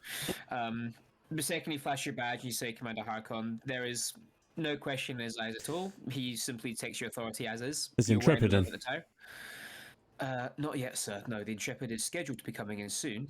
She only just left a couple of days ago, but surprised to see her back so soon. But What dock? number 19, sir. Perfect. This slot's with me. Come on. Okay. Do you need to know the process of docking, sir, or No, she'll get flagged in? But yeah. I was served in a Riptide Defenders. You're all right. Oh, apologies, sir. So as you will then know, what basically happens is a ship doesn't obviously know what it's going to come into. What will happen is when a naval ship comes in, cargo ships don't follow this rule, but a naval ship will look two little, effectively like in our equivalent tugboats will come out sort of thing, but two smaller vessels will come out, meet the ship, and guide it in via flag system to its dock. No one really knows in advance where they're parking. So you can see there are two ships at the ready. You know these ships, well, of course. They're nicknamed the Greeters, and they will go out, greet the ship, and bring it into. Well, of course, shore. we'll kind of march on to the greeters then, with the rest of the group. and just whoever the captain is of the greeters, whoever is the one controlling it, will literally walk up to it and be like, "Commander Harkon sent me. You have to go on the Intrepid." All right, sure. Not a problem, sir. Welcome aboard. Thank you. Any word of when we're heading out? When we see her in the distance, sir. Perfect. As always is, we'll wait to see the sails and recognize everything is okay and bring her in. Perfect. When we do meet her out there, there might be a slight delay in bringing her out. And bringing her in, sorry. Okay. Do I need to know why, sir? No, that's unofficial business, essentially. You shouldn't really know, but we'll keep you updated. And just to let you know, this displacer kitten here is fine. The bear is the owl about. Silvery. Yeah. He's part you of see my... on a distant ship, there's an owl staring from the Oh, crow's yeah, nest. that one right there. See that little fucker right there? That's with me as well. If he comes near us, it's all right. And this is my group. Very good, sir. Okay. Alert me Is when we're everything- on our way out. Is everything all right? Everything seems to be a bit frantic right now, sir. It's all good. Just stick to your schedule, essentially. Do what you need to do. I'll keep you updated from there. Very well. Welcome aboard. Thank you. And then, of course, we'll literally just, like, go back to the group, just, like, we've got our way out to the ship. Don't know when. It's only when it arrives. So, kick up, relax, until we're ready to go. Was weirdly issue free. Very straightforward. Well, you throw Commander Harkon's name about, kind of helps. Good guide to that. Also helps they're not lions. That helps, you know. Just get shit done. Don't fuck about. See if this Just mug saying. gets it. You take your time to wait, and the ship you're on, by the way, is called the North Star. This little greeter vessel is called the North Star. Didn't just Google 100 ship names. But you make your, and this is, as I say, a single-sailed vessel. It's got basically like one tier, so you got the top deck and then one deck below it. This isn't a large ocean craft. This is meant for the shallows and just, not designed to batter or tackle high winds. As is literally is. There's a state if there's no wind, you can see there are slots down the bottom where people can go and you row some oars instead. It's not the tightest squeeze, not like a tight squeeze all you guys on plus the crew, but there are a couple points you're going to be rubbing shoulders, and the vessel isn't really meant to have this many people on it, but it can still accommodate you all the same. But you get comfy, and you're waiting for. We should make sure that identifiable members, and I just kind of like to the giant grizzly bear that's sitting behind her or out of sight, just in case someone looks over the railing. What do you mean? I'm lost. I'm going to be honest with you, Iluru. What? He's saying, basically, the people who she can recognize can probably stay out of sight till we get onto the vessel. The captain's supposed to have already arrested her. I'll be entirely honest. Don't trust that. I would try as a degree of faith, and they've came back at least, but it's best to not risk it, I think. Understandable. We can hide the bear as much as we can, and well, the kitten, well, that's got his mind of its own. I don't know if we can actually do anything about that one. It's silvery, and we'll probably fuck everything up anyway. So we'll try. Well, this hex person hasn't met me or Israelion. True. That's actually And true. you Yeah. can disguise yourself. Fair enough. He'll just, I'll point at Caligorm, he'll just fucking vanish. Which he does. And actually, to be fair, Lavender can also do that as well. Which she does. Pretty remarkable. So. All right. And Falcor will instantly change his like appearance. Yeah, it was just anything in particular, just random. Just sailor random NPC. sailor. Just before he does, he probably would approach the captain though, and just be like, now, So- we'll be changing my appearance, and I'll do it kind of in front of him. Okay. Oh, wow, sir. Oh, good heavens. Magic. Very well, sir. I will remember this is you. Yeah, trust me. Just say Commander Harkon. If you ever get a question about this, Commander Harkon, just tell him Falcor is still done this. You'll understand. I never speak that high up in command, so that's fine. Yeah, you might get a question one day. And then it'll go back that's to the the World of first Twilight time Company. then. Okay, goodbye. And you can go back. Now, the greeters are getting moored against the pier and now the sail's up. And not long after you arrive and do all this, maybe about half hour to 45 minutes later, there's basically someone on the pier.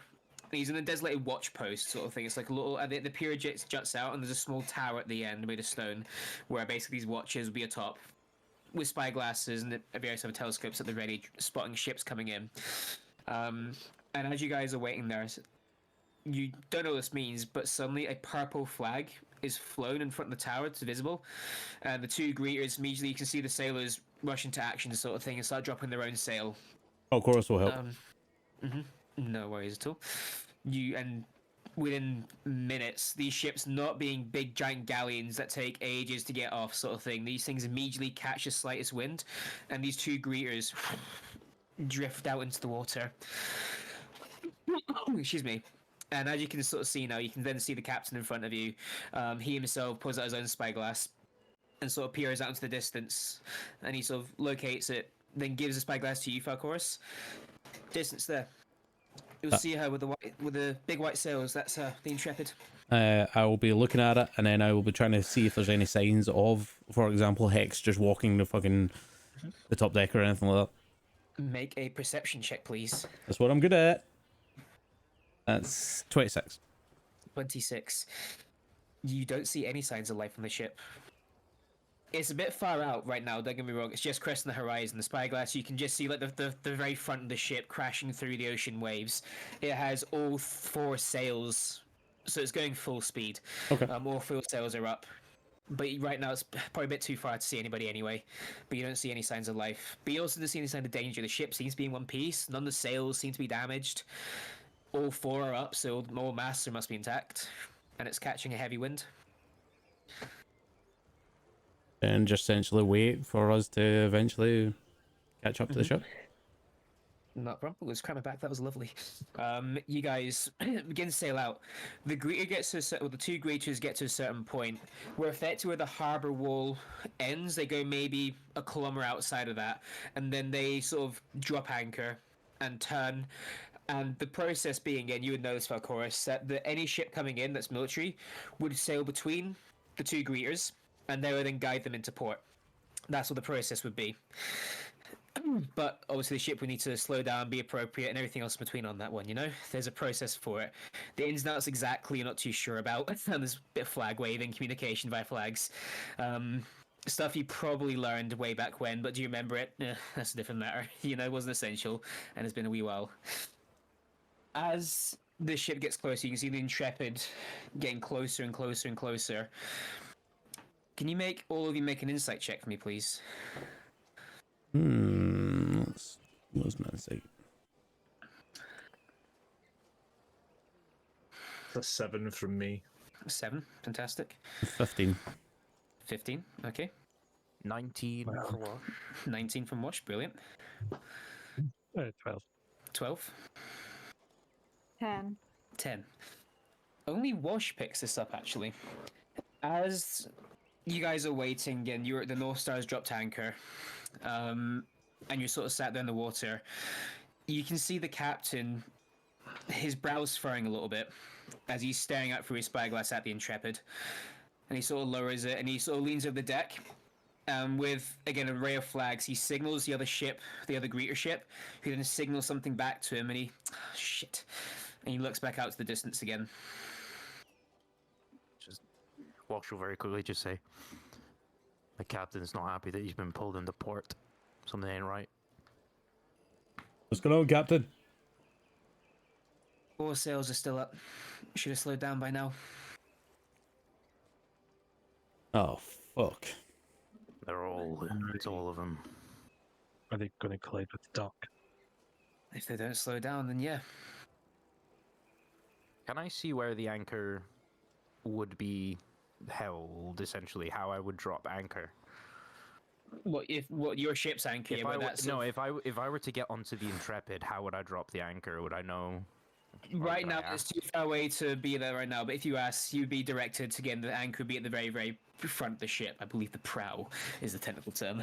But the front of the ship is where you'd find the anchor and where to drop it. I will say Just this. I'll ask the captain. Well, does it need 2 people, or could one person who's strong enough do it? One would be enough. But again, if that ship's hauling ass right now, They're getting moving on it will past be your us. issue. We can get around. They're moving past us. I'm gonna jump up on there, drop anchor, and you all hustle the fuck on there. Because if this is a mutiny, they're immediately gonna come to me. All right, Captain. Yes, sir. If we can saddle beside the ship, then we'll saddle beside the ship. We're not bringing her in yet. We'll keep her out in the waters. So that ship can outrun me. There's no way I can keep up with that ship. Yeah, but what I'm saying is, if you can saddle the ship, then we'll do it. Define saddle, because all I'm hearing is crash course or you jumping. Well, Within 50 meters is fine. either side of the ship, like we normally do. If you can sit like that, we're not bringing her into the port just yet. Fucking hell, what's going on? Right. Get as close as you can. Raise anchor. And your own anchor gets hauled by a couple of guys inside the ship, and you drop your sail. The other greeter, unsure what's happening, just stays where it is. Doesn't want to get in the way of whatever's happening. But you can see now the Intrepid are getting closer still, and again, as promised, catching the wind on 4 massive sails. And as Falcoris, you know the ship was designed to be a fast ship. This is, nautically speaking, speeding along, sort of thing. Using the spyglass, though, can I see anything from the ship? Or can I look to where the captain would normally be commanding the ship and see what the fuck is happening? You take the spyglass and you peer through it. Now, what you can see is, again, there's no signs of life on deck. What you can see, however, is where the captain's wheel would be. It has got the protective arch around it, so it's designed a little bit uniquely. But what you do see is basically jammed through the wheel. The wheel is a spear, so it can't turn too far. Between the spokes, a spear has been jammed through it. Oh, fuck. It looks like the ship's been taken over. Crash course time. As soon as it's close enough, I'm just gonna Misty step onto the front, by the way. Yeah, when he's Misty stepping, can I Misty step as well to try and take the aggro away from him, getting to the anchor? Certainly, absolutely. Oh, of course, you could have cast Misty Step as well. The only one that can is Lavender.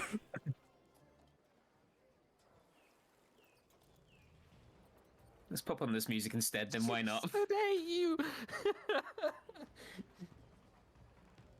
So, the ship, you watch the Intrepid draw closer and closer at a rapid rate of knots. Your own captain has swung his ship back to, so its head is pointing towards port, but you have the long side of the ship against side of the ship sort of thing when the Intrepid draws near. And sure enough, you can see the waves crashing against the prow of the ship as it's thundering towards land. It comes in, and again, relatively speaking, blips past the side of your own ship, the North Star. The 3 of you that are all immediately, with eyes shut and that sort of movement of energy, transport yourselves from the deck of the North Star onto the deck of the Intrepid, leaving Kelgorm and Lavender behind. And I, using my fast hands. To cast Misty Step. No, I was going to, but I need to get back as well. So actually, I've only got one. Can I tie my rope? Yeah. The arrow, and then the other hand just to the kind To of the North Star. wall of the boat, Yeah. and then fire this arrow to the boat, and then elf bullshit tight rope. acrobatics. Right, okay, let's just do a couple of things first then. You fast hands, sure, you absolutely tie this rope against your arrow and let it loose. Can I get you to roll to hit and make your arrow stick into the ship? It's all very well hitting the Intrepid, but you need your arrow to stick. That's 19 on the die for what, 28? Okay. The arrow sticks into the ship, and immediately the rope, the North Star gets pulled down on one side, but you immediately elf bullshit, yeah? Yeah. Dexterity check for me, please.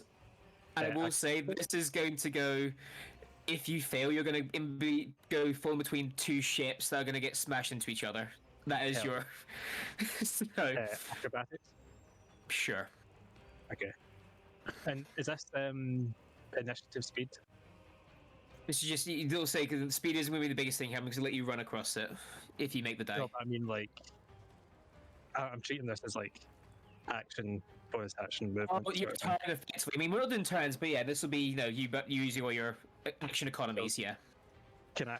Okay, so using action economy, so I can't activate my blade song. No. Right. Can it be acrobatics or is it just straight dex? Acrobatics you can use it. Okay, so that's 26. 26.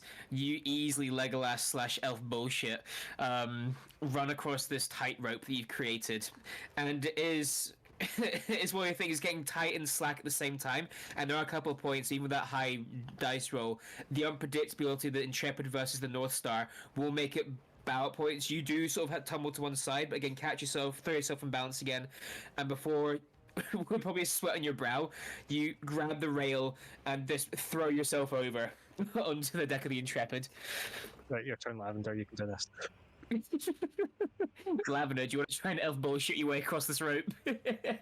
Considering I have no elf in me, I don't think that's a plan that's gonna work. Shockingly. Shockingly enough, no problem. Well, you do something. We'll let you get on the deck of the ship if you want to, because with this action, the North Star, unable to defend itself against the might of the Intrepid, the rope that has now joined the two together that you tied against the side, the North Star crashes into the side of the Intrepid, now just being dragged along by its wind power. The North Star will actually probably take a wee bit of damage from that, whereas... Just as I'm running, I'll like, sorry. Oh, fuck me. Okay. You hear, Lavender, a violent splintering of wood as the sail has been caught against the body of the much taller ship, and you can see the mast is beginning to buckle and break in on itself as it's being like sucked in to the actual mast of the ship. So you might, if you want to stay in the North Star, you can. But if you want to try and jump and climb onto the Intrepid, because you are touching, the two ships are rubbing against each other, you can try and climb up the Intrepid's outside. Fine. If you want to do that, that'll be either athletics or acrobatics, whichever one is better for you. I'm going to guess athletics, or acrobatics, sorry, being a dexterity. Mm-hmm. That wasn't great. That was only a 9. A 9. Unfortunately, as you get onto the side of the Intrepid, I will say, but the slippery outside and the force of these two ships rubbing, you can't quite get over the edge just yet. You're like hanging on the outside of the Intrepid This right is now. Great. This is real great. Everyone has elf bullshit or misty step shit, and I'm just meant to jump and hope for the best. Yeah, I've got both. I've got elf bullshit and Missy Step. So Okay, we get the picture here. Well, as Lavender is currently fighting for her life to not get sucked into the vortex of these two ships, what's everybody else doing? The other three that Misty stepped on board. What are you three up to? Rushing to push the anchor down. No worries, you get to the front of the ship and you can see where the anchor is, and it is thankfully still there. And you can see this heavy spool of chain that's around like a central what's like the spinny thing. Do you remember in like Dead Man's Chest sort of thing, the big thing they had to push and thing? Yeah. A small version of it that's one-handed, or not one man can do it sort of thing, to raise and lower the anchor. You get to there, and without hesitation you slam your sternum into it and just begin pushing and pushing, and sure enough you can hear ting ting ting ting ting ting ting ting as the chains are lowering until finally momentum takes its toll, and you can feel that this is going to take its own momentum now. You step out from the spinny thing, and the anchor, sure enough, gravity does the rest of the work for you, and this chain whips itself over the edge of the ship. Australian and Falcoris, during this, what are you two up to? Falcoris is going to look over his shoulder to where the ship is going. Is it heading towards like danger essentially? Like it's going to crash into the docks and that? It's looking this stop is going to hit the docks, yeah. Then I am going to do the handbrake turn. I'm going to run to the wheel of the ship. I'm going to pull out the spear and fucking spin it so it starts turning like essentially so it'll start turning, and then when the anchor hits, it's going to go. As you do this, you hear do do do do do do, as you start Tokyo drifting the ship around. Lavender, this is fucking awful. As you're on the outside of the ship, centrifugal forces are trying to spin you away. Let me double check one thing. Falcoris, can you roll me in your blind panic, can you roll me a d20? If it's an odd number, the ship is going to spin away from the North Star. If it's an even number, the ship's going to spin into the North Star. Well, yeah, I rolled an 18. Oh shit, well, as you guys you spin the wheel and it's your blind panic, you don't even think of the consequence, you turn the wheel rapidly, and you can hear a shit as there's a crash and a crunch as your much faster ship, it begins to pull the North Star under. You hear the calls of abandoned ship and you don't know what happens next. Lavender, can I get you to make a dexterity saving throw for me, please? As the mast that was falling off is now getting pulled towards you. I never want to go anywhere with these people again, thank you. We're never holidaying again. Oh, for fuck's sake. The seaside holiday has not gone Lavender's way. What did you roll? I was chewing, but 12. I wanted to 12. help if I could. Not right now. This basically as you're just to the anchor and the Lavender's a bit too far away from you to help right now, unless you're spell casting. But to actually grab her is too far. Am I close enough to grab her? You haven't actually done. You've just got on the ship, yeah. So you could probably give her a hand, yeah. As you sort of see the situation, you see that Falcora's got the wheel, Wash has got the anchor, and you hear Lavender almost like struggling inside the ship. You hear her jump, and you hear the thud of her grab on, and then you see Falcora's turn the wheel accidentally the wrong way, and you know Lavender's in danger right now. How would you like to help her? So she's on the edge of the ship, ready to pull herself up. So I'll look over the edge and I'll just hand out my arm and say, "Do you trust me?" I mean, it's that or I get crushed by the ship. Somebody got it. I'm so happy somebody got that.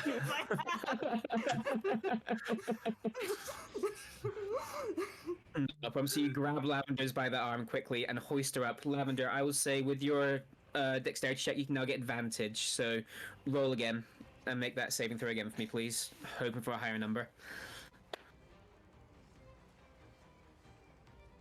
There we go.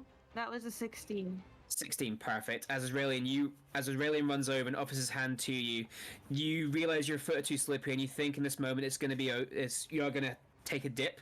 Suddenly, this hand grabs your own wrist and pulls you up, and with your last bit of your strength, you find yourself getting hoisted up and thrown over onto the main deck of the Intrepid. The two of you probably taking a tumble and rolling over the edge.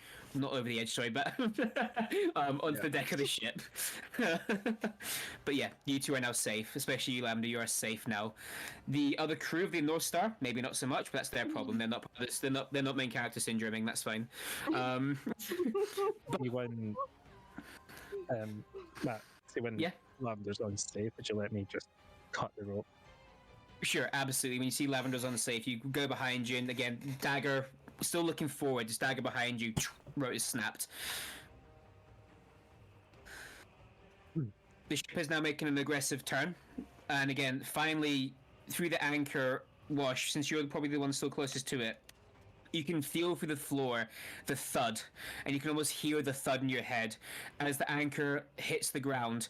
And again, the ship violently now lurches forward, the nose taking a dip into the water. Excuse me. And again, as finally the anchor hits, with Falcoris's turn, the ship almost is going to rip itself apart as it's going to get spun around violently. The force is not meant to do this. I'm going to roll a little dice here. That's fun, guys. Can I get all of you to make dexterity saving throws again for me, please? Oh, it's alright. I don't know what my dex save is though. I got 16. 18. 18, fantastic. 16 for me. 16 for me as well. As well, fantastic. 22. Okay. And Lavender? 11. 11. As the ship. I'm just giving up today. I'll just jump off the ship at this fucking point.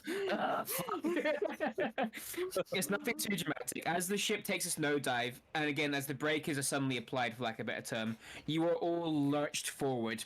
Falcoris, you are slammed into the wheel, but you manage to keep hold of where it should be. The rest of you guys slide all the way forward to the front of the ship. Wash, you're already being there, have that fear of going overboard, but at the last minute you grab, basically at the very, like, where the ship comes to its point, you grab the front of that and just hang on for dear life whilst you're waiting for this horrible spin to be over with. As Raelion, you and Lavender... falls off. If they Thankfully, do. no one does fall off, thankfully. It was DC 10 on that one there. Lavender and Israelion, you guys being on the ground, didn't quite get your feet in time. You guys just slide across the deck.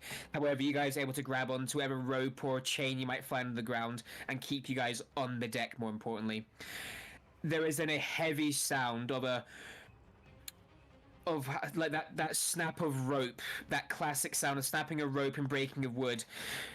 But the Intrepid holds and is now just doing circles on itself slowly as the wind still catching the sails. It is now just endlessly spinning until someone is able to stop it properly. You have stopped it heading towards port though, but now the Intrepid is basically caught in the wind with the wheel or the rudder at full turn. It is now just spinning around. Is anyone on board? As you can tell, no. No one's coming to the deck anyway, you know? Can I quickly look for lifeboats? This ship doesn't have lifeboats.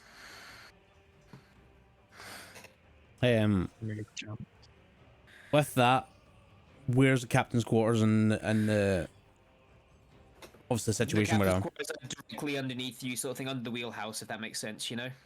And Falcoris is Classic place for yeah. captain's quarters. pretty much Falcoris is going to pretty much start heading towards that. Mm-hmm. Search the decks. Go on. As the ship keeps spinning, you guys begin to go downstairs and open the decks. Falcoris, you go for the captain's quarters and you throw the door open. The rest of you, where are you guys off to? Anywhere in particular, or just searching lower decks? Yeah, it's just searching the lower decks. Probably the crew room. Fantastic. No mind the main galley, not a problem at all. Beautiful. Not a problem. Well, as you guys... We'll come to you in a second, Falcoris, if you don't mind. Yeah, okay. Excuse me. Those of you who make your way downstairs, you can see, again, the normal living condition of a ship. Again, this one not being a galleon is a little bit smaller than what, you know, warship should be.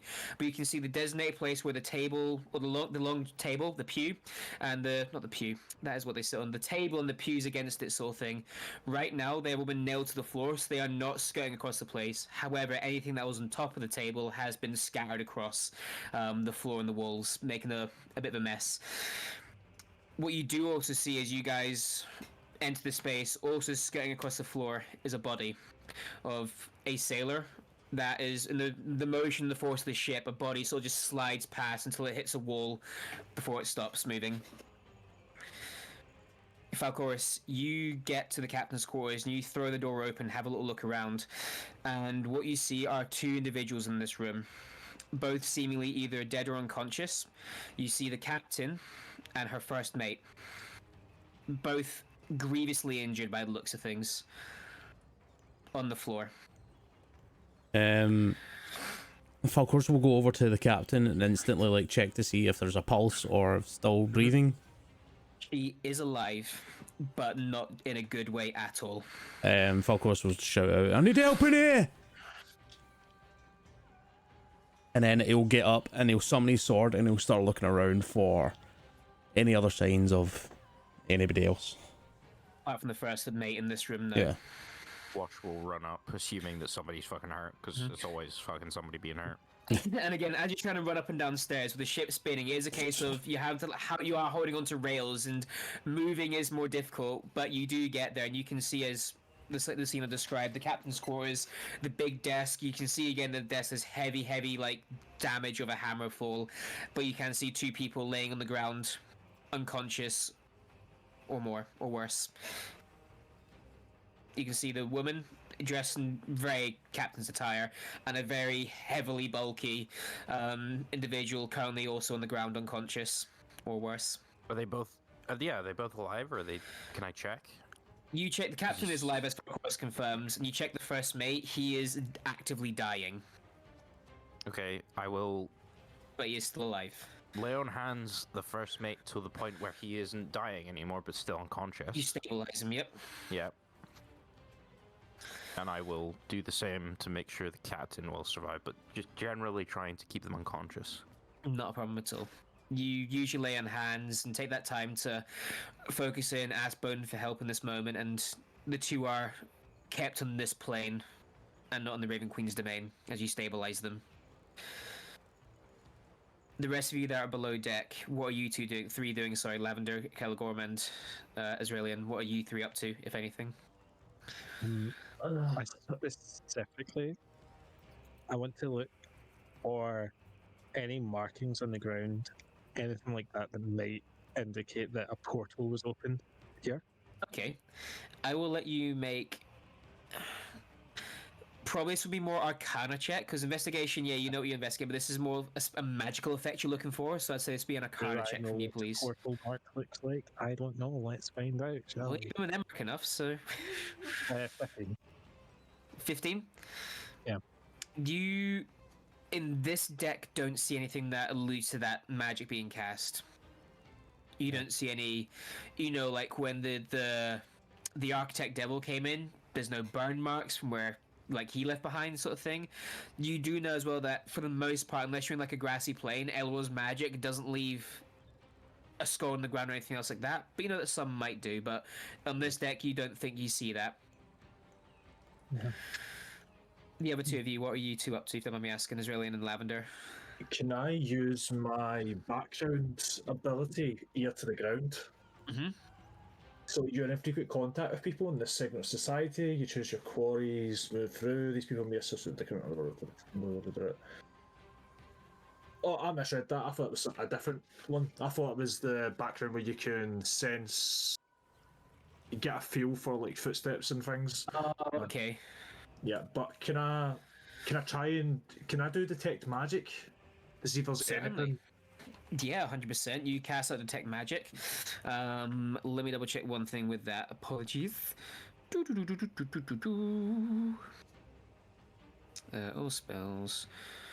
Yeah, I'm not probably gonna bullshit anyway, but there we go. That's just how I roll. Detect Magic. There we go.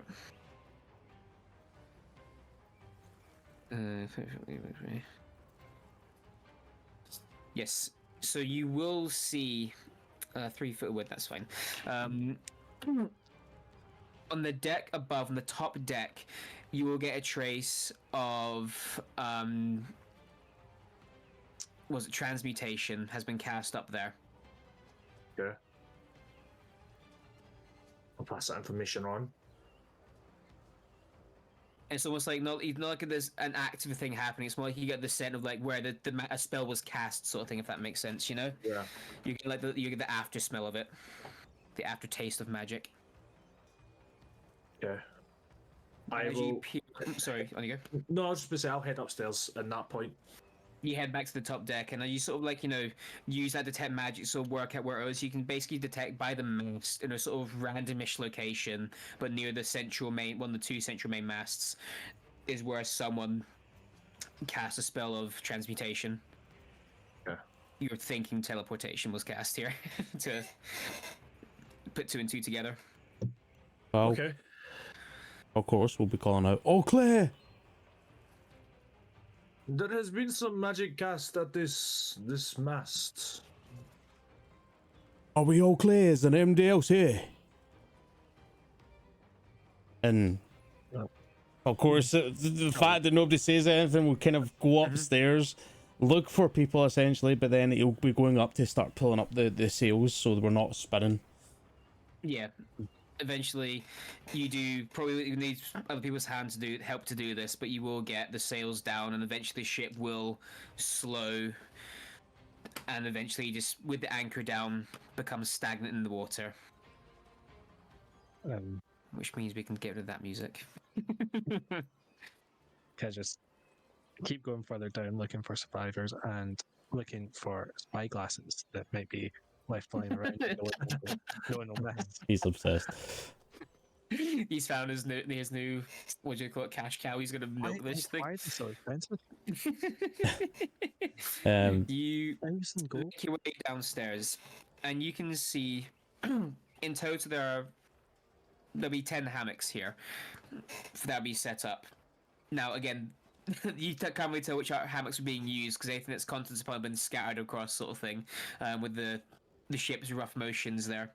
But you assume you might be looking for up to 10 people at this point, and you do find body, another one, and another one. These people are all dressed in the armor that they wear to be fairly light and mobile people. You can tell that, from the mission that was described to yourself, these were people that was designed to get in and get out. These were not people making a stand or a fight. The only person that was really dressed for that was Hex herself with her heavy armor that she always wears. These were more, kind of like yourself, scouts, sneaky people, in and out insurgents. But yeah, you do eventually find 8 bodies. And they are all, unfortunately, bodies. What about spyglasses, though? You do not find a spyglass. That's fair. Infinite money glitch, here we go. Enough luck for one campaign. The captain had a spyglass or something like that. Whoever the fuck was helming. I think that might be at the bottom of the ocean now. I'd dive in after it. Man swims for 6 nautical days. Also, I love the fact that you were sitting and saying, "Oh, I won't do it. I haven't done anything reckless or anything," and then immediately tight ropes between 2 fucking ships That are moving fast. that are one's a fucking cruising, the other's basically a tugboat, and you're like, "Yeah, I'm just gonna fucking tightrope between the 2." You're just jealous because Wash will never do anything that cool. Ever. I'm totally happy doing that. I killed a faux god. You can fuck right off. Yeah, I but will say, as you guys take a minute to assess the damages and that sort of stuff, and see the body, you can hear commotion out in the water as you see 6 sailors are currently being picked up by a greeter ship. With out of the 2 greetings ships, only one being intact now. The other one is slowly making its way to the bottom of the ocean. Falcoris will take a moment to kind of look over the side and just like motion towards the captain of that greeter ship, and get his attention and just be like, "All right, you're gonna have to go back. Report that the Intrepid has been stopped, but it's going to be staying here for a little bit. We'll investigate." The captain Please. is just on top of the ship. He's got a blanket around him. Just go, "With respect, sir. Fuck off." That's fair. Go and get Commander Harkin. I told you you'll be meeting him one day. And then I'll head back towards the captain's quarters. You see the other little tugboat ship, the little greeter ship, eventually drop its own sail and potter around before making its way back to land. No, actually, let me see if I can find something there. But yeah, you guys, what would you say, Falcoris, after you... I'll be Shall going we back do to so? the captain's quarters. Just go back to the captain's quarters, okay? Once you're inside there, again, you can obviously still see the 2 individuals before you that you know, the captain and the first mate. They've sustained, as I said, grievous injuries. You can see that as you look over the first mate, again, the big, hulking, broad-shouldered figure, you can see basically his chest has been caved in by a heavy blow. Of an extremely heavy blunt instrument has been slammed against him at such force, it's cracked his ribs majorly. Probably punctured a lung or 2, maybe. Done catastrophic damage to his organs. The captain has suffered something fairly similar. Not quite as bad as what he's been through, but still to the point where it's obviously near enough killed her, These 2 have been quite clearly attacked. So, with Wash healing them essentially, is it enough to kind of get them conscious again and get them, like, kind of wake them up a little? We'll do it for the captain mainly, just because the other dude does not Yeah. deserve to be awake. That's fair. You can stir the captain, yeah. I'll say, like, Wash can spend, like, an additional, 5 lay on hand points and stir the captain finally. And she will when she wakes up, the first thing she'll do is give out that typical cough, you know, Yeah. movie Hollow style. And again, movie Hollow, as she coughs, a little bit of blood comes out and goes down the edge of her cheek and outside of her lip. I'll drop the mask of many faces of the random soldier that I was and be full course again. As her eyes sort of begin to focus, you can see the way her eyes, she's staring at you, staring past you. She's really strung to focus as she's come back to consciousness. But she does. Valcoris? Captain. What is. Where are we? We're back at port in Brazenfort. Shit. What happened? I had a message. I turned the ship around and. Oh, fucking hell. Whew. Hex Warbreaker. Was to be arrested. Fuck, sorry. We tried to do that. It didn't go well. I've got a regular potion of healing. I will be giving it ours to give her a little bit more thing because she can hardly fucking talk. I'm like, here, take this. She happily snatches the bottle from your hand, chucks the cork to one side of the room and chugs the damn thing, healing her for whatever it heals her for. I'm not going to bother doing that. Thank you. We got the message that Hex Warbreaker was potentially to be arrested. Traitor. Dangerous. To abort the mission and come back to port with her in chains. We tried to do that. But she put up one hell of a fight we weren't expecting. Just her, by her own hands. No. Initially, she then barricaded herself down. Full picture. Sorry. We got the message late one night. I informed my first officer to go down and make the arrest. Hopefully try and get her to come quietly. Me as the DM is getting very lightheaded from the heavy breathing out, so I'm not going to do that anymore. We were told to bring her in chains. We tried to do that. However, she lashed out. She killed a couple of the crew, then barricaded herself in one of the deep rooms in the storeroom.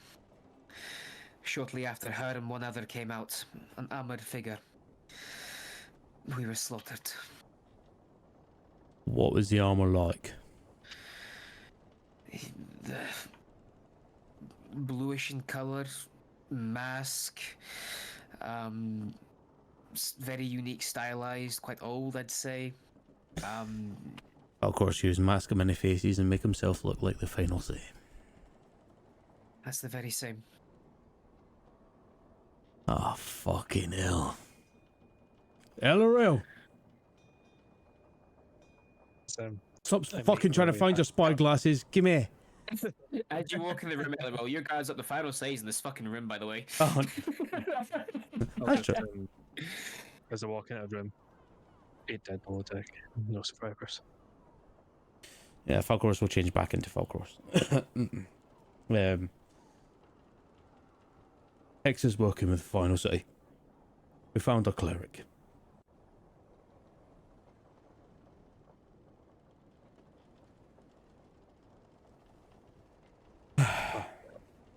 Alright. Oh, Captain, you're back at Brazenfort. We'll get help here. Is Rest the up. crew any survivors? None that we've found. She says something in her native tongue. That Lucia will actually translate for you as she says it, and you're still going, Lucia will translate for you that she basically is saying a prayer. Not to any god per se, but it's a prayer that their souls are watched over in whatever life they may be. And she does actually then drop. She starts going through the crew name one by one, and then she does say her first mate's name, Ivanish. Well, Wash has managed to spare him. It's going to be a while before he comes to consciousness by the looks of his fucking extent of his injuries. And it's going to be a while before he's back up on his feet, but... You speak my tongue. That's a complicated thing. You speak a language, yes or no, is not complicated. In a sense, yes. Okay. Well, if Ivanish is live, that is something at least. Fucking hell. First mission you fuckers send me on, and this is what happens. Hey, I told you it was gonna be dangerous. Yeah, there's dangerous and there's this. Listen, help What is build that Hex Warbreaker? Why was she supposed to protect? Why did you let someone like that on my ship? because she was masquerading as somebody who was helping us. We had no clue. She was a spy. She was a spy for for that figure that joined her. I had no idea. She helped us win a war. Came in like a hero. It was only now that we found out the information that she was actually hiding her true identity. That's when we sent out the message, as quick as can, to you. Bring her in. And what of the people we were trying to rescue? What happens to them now? Are they going to just perish because we can't come? They're going to be stuck. I don't know if they'll perish. They're going to be stuck, but we're actively trying to find a way to get another rescue party out. Well, there's an easy way to fix that. You get me back to shore, you give me a day, you get me a crew, I'll go back out again. I like your willingness. We'll see what happens. Did you break my ship? She's going to be a little bit bruised, but she'll be all right. You have 24 hours to fix it. You're laughing, funny boy, but I'm being serious. You have 24 hours to get someone to fix my ship so I can be back out in the water with a full crew and the mission resumed. Let's get you asked me back. to go help. You asked me to help Aurea. I will do my job. 24 hours. Let's get you back on your feet and rested first, as well as your first mate.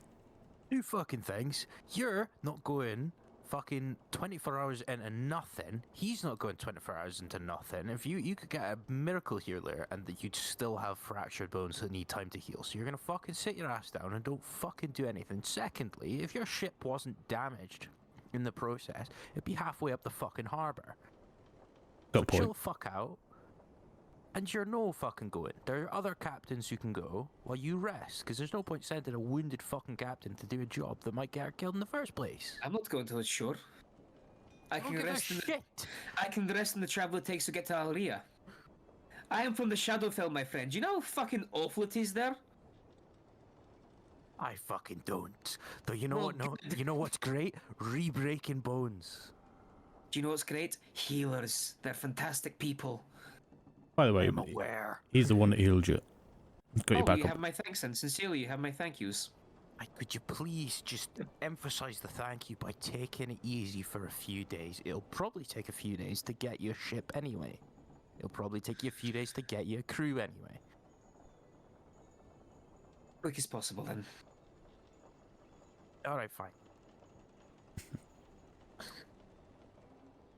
Alright. It looks like they used magic to get the fuck out of here. Teleportation. Well, he certainly wasn't on my ship to begin with. This final say. Yeah. All I can tell you now is it's a waiting game until your ship's fixed, until you're fixed, your first mate's fixed, and you get a new crew and you can be back on the waters. I just feel awful for those people in Aurea. I know. I feel awful too. I was hoping this would be a good mission. I talked to Hex, literally day before she came down. These are people. Yes, well, yeah. I'm not sure anymore. I don't know who she belongs to, where she came from. She could be disguising herself completely. But from what we knew, she was a hero of Aurea.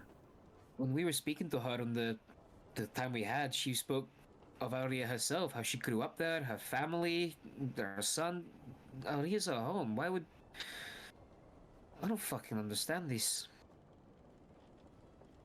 Could be the final say's, how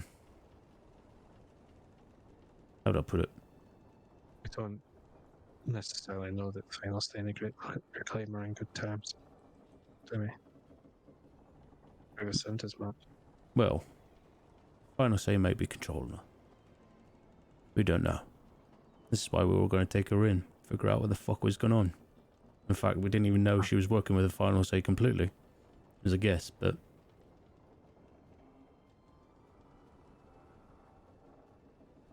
Next time I'm picking the crew, okay? That's for you to work with the Republic of Tari. The Republic. So this isn't a command of the Lorenthal. This is my ship. Uh, I fly no your flags. This is not the nation vessel, it's my ship. if you remember the deal, it was to help the Republic of Tari and its goals. And if I needed you, I would call you. Do you see any of their flags on my ship? No. It's my ship. Oh, all right. Your ship doing good deeds. Exactly. I don't belong to any nation. Anyways, I'm gonna go and see about help. Stay there and fucking rest. And of course, we can start walking out the door to go to top deck to start looking out for. As you begin to leave, anyone that's in this room, you can see herself, Captain Silnak, sort of scooch herself up, and then begins to, like, not crawl per se, but on hands and knees maneuver over to her first mate, and just start. She basically sits down on her legs crossed and puts his head against her on her lap and starts stroking his scalp and just is saying something in their native tongue. I want you to say, he's fine, he's unconscious, and I've left him that way because he needs a real healer, not just some paladin who can help. Otherwise, he's going to be in excruciating pain when he wakes up. Again, you sincerely have my thanks. Just be careful when moving him if you're going to help. Please I will don't, leave that to don't the help, experts. Just leave to yourself. Yeah. I'll leave that to the experts. I'm in no state. And as the last thing you sort of do, as you sort of give her privacy, the last thing anyone sees, as you close the door of the captain's quarters, you see her lean down and plant a kiss on his forehead as the door shuts behind them. No. Oh. For the rest of you now, you're on the top deck. Anything else you'd like to do? Falcorus, knowing how the ships work essentially, or remembering parts of, would he know a distress flag signal? One has already been given, and you can see that as you sort of peer out to the dock, sort of thing. You can see that there's a galleon approaching. A proper warship, multi-tiered, is on its way. Right. To the rest of you, this could be a fucking ball ache. Could we go and investigate that room that she was locked into that came out with? Yeah. Yeah. I was gonna say, for maybe her bunk or any of her personal stuff. She may have left by in the kind of affair. Certainly. I'd like you to make an investigation check for the find any of Hex's personal artifacts. And as really you with the detect magic, I say it'd probably still be up because it lasts. I think it's 10 minutes or something. So let's say it's still up. You make your way down below deck, and you get to the very, very bottom where there's storage rooms, and you can see again. This ship is obviously stocked up to be on the water for a while.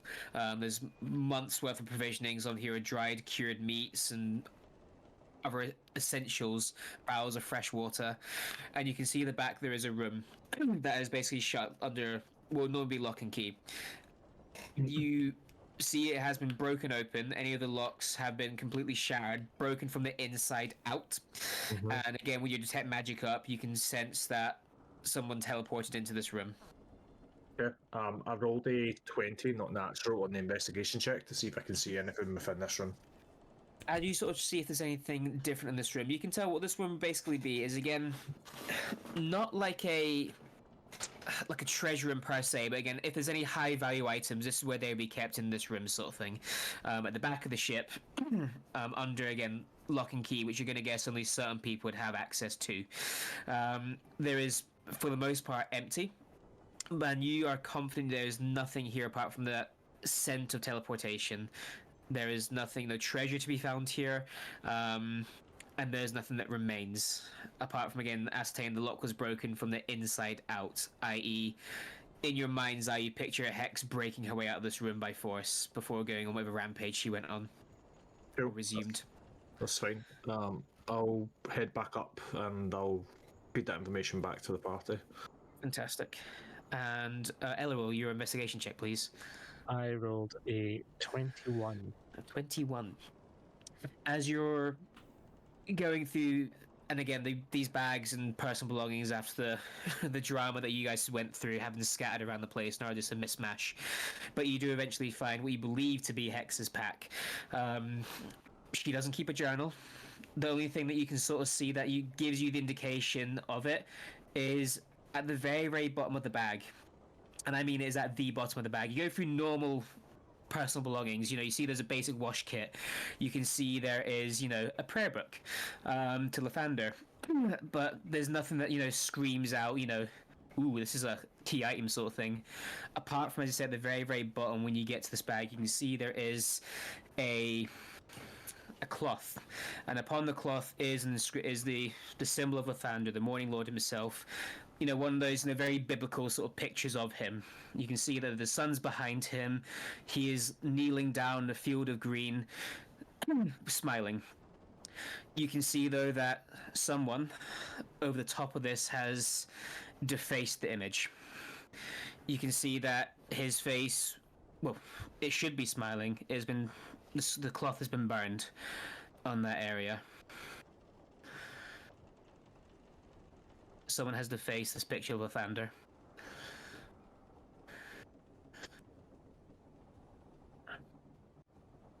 She's a fucking betrayer, then. Even to her Seems like god. she more than just fill it with grace with her. I'll take the whole bag up just in case. And then, but keeping the cloth in hand. Mm-hmm. I just, yeah, just whoever's there, just lay in a barrel. The party will assemble, yeah. Yeah. You lay the cloth down so all can see. I'm assuming you do anyway, sorry, my apologies if not. Yeah, that's not it. I believe this is Hex's effects. I'll actually go into the prayer book as well. I'll just flick through it, see if any of the pages are defaced or no, or anything like that. No. There's no defamation in here. There's not even some people highlight texts that are important to them. In the positive manner, they would highlight a text or a line that echoes to them. This book is basically blank. You can almost mistake this as being a brand new book. It is a the teachings of Lathander in this book. It is a legit book of Lathander, but there's it's almost like the pages haven't even been looked at. I'll pocket that unless anyone else wants to look at it. Once a book thief, always a book thief. That's my ideal.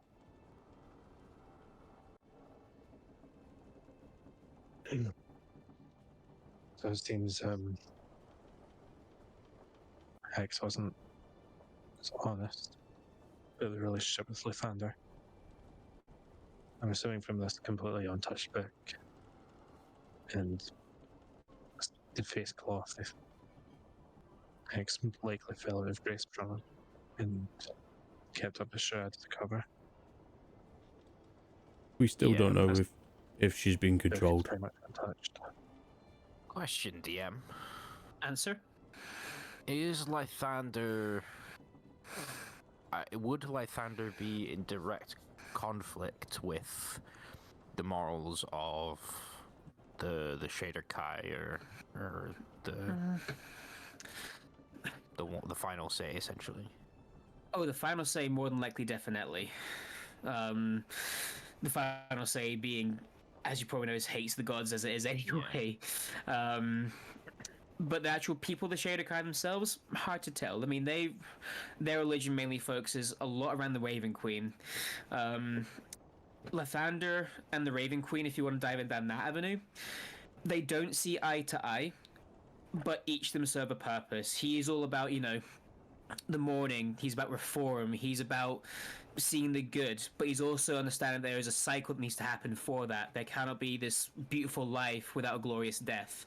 There needs to be a circle of life needs to happen. So the Raven Queen, that's where she will step in, where he does not tread, and vice versa. She, deals with death and giving people that ease and that sort of stuff, but she knows that when someone's alive, they need to have that happiness, and whatever god they choose to worship that brought them that, so be it, So they don't agree on a lot of things, but they also need one another in the all-important circle of life. Final question. Sure. When the fuck was the final say originally defeated? Not the time that obviously Joel and them killed him, but when was he defeated before? During the Betrayer War, basically, towards the tail end of it. So the Raven Queen created him. He did a lot of damage, but then before the war ended, he was also supposedly fallen. Okay, I've got a very odd suggestion.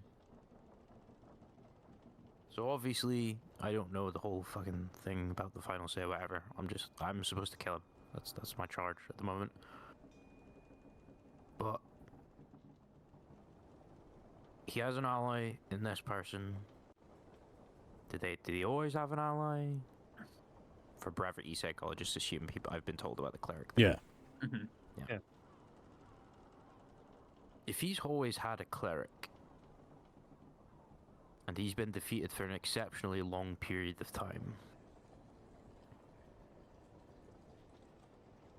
then the cleric turning to Lathander as a form of redemption isn't fully past the realm of possibilities. Assuming he would never return, and now has, I wouldn't be surprised if that is why this is suddenly her faith, if we're assuming that's not a lie, is now foregone as an original master is back. Possibly. Something still not sitting right with me.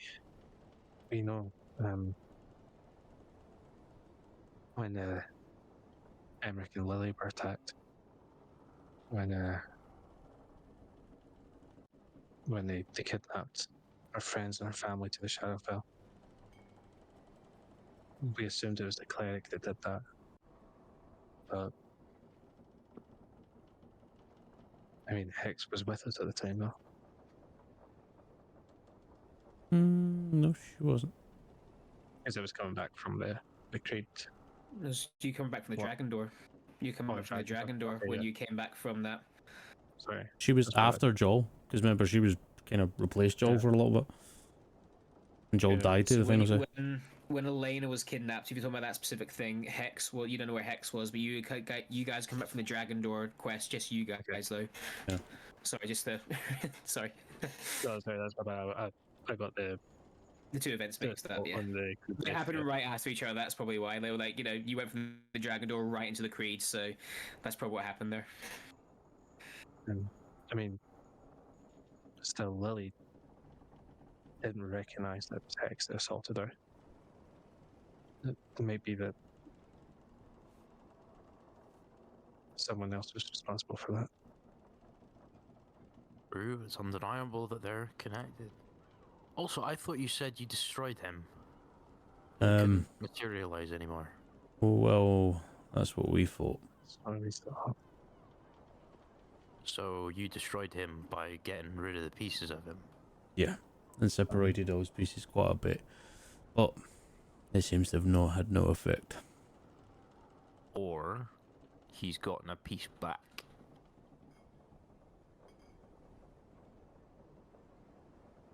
Where were the pieces? Well, we do not know. one Joel had tried it at fucking devil, didn't he? Okay, so doubt he'll get it from them.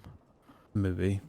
They're pretty trust me, I'm aware they're pretty attached to their trinkets, so I doubt you'd get it from them. What about the other two? I mean, the devil can always be bargained with. The other was thrown in the astral sea. At By least who? that's the thing. Emmerich. So he could Emmerich, retrieve it if he had to. No. He purged his memory of the event. That we know of. I don't want to put suspicious on him, Same. but There's a lot of magic in the world. Memories can be recovered with it, even if they're lost. Where's the last I piece think- then? Was Seth gone? North.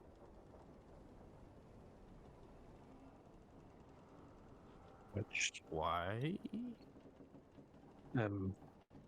our companion Calanthir took him north. Oh, him. Okay. we might need to check in with Yeah. Galanthir, see if he's alright. Well, considering that you're either going down to hell to check if a demon has his thing, or you're going to find a mage who can teleport at will to check into an astral sea that he may not even remember. Yeah, your point of call for checking the pieces might be him first. There's still a chance that Hex is under his control. She's doing things that she doesn't want to do. There's still that slight chance. I know it's very small, but just consider that as a possibility. What? I need to think about a possibility as well. And again, there's probably a small chance that Emmerich is working with the final say as well.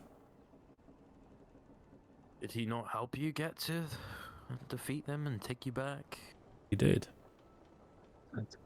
Doesn't really make sense for him to help you get back from the Shadowfell. Or even get there in the first place if he's helping. Unless that's what the final say wanted.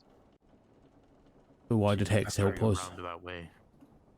Why did Hex help us when we were in our fight? She could have easily tried to, Well, in the middle of the battle, took us out, came back to the rest of them and said they failed during the battle. Like, there's questions upon questions.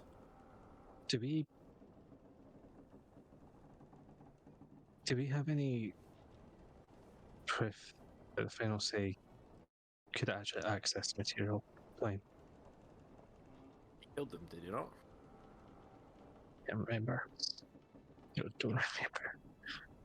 The captain did Yes. say that it was both of them that slaughtered. Yeah. Oh, so But- he is material, yeah. What I'm thinking of previously, if maybe destroying the physical embodiment of him in the Shadowfell, which there wasn't a body, remember? Maybe that released him. I gave him a means to actually manifest in the material plane. Or maybe we didn't even kill him, maybe we just killed a sentient suit of armor. Maybe. Again, all questions. Stuff we need answered. I really hate suggesting this, but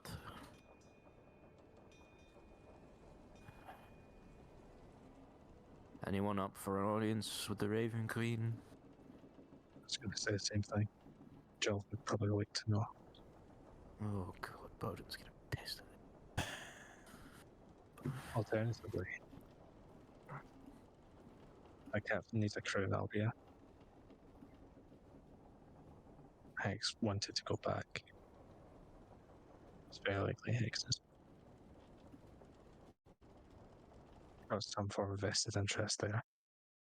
Well, this does Whether bring she up was another paying concern about of mine, actually. If she brought over people from Aurelia originally, and she's been working for the final say the whole time, what's the assumption that? Oh, where's Matt? What just Music happened? stopped. Yeah, music. He's stopped and he's Yeah. frozen. Oh no, okay. Right. No, Matthias. I'm going to put it on a BRB screen, guys. I will be back in a second on a little bit of technical issue. Hopefully we can get it sorted. 2 seconds.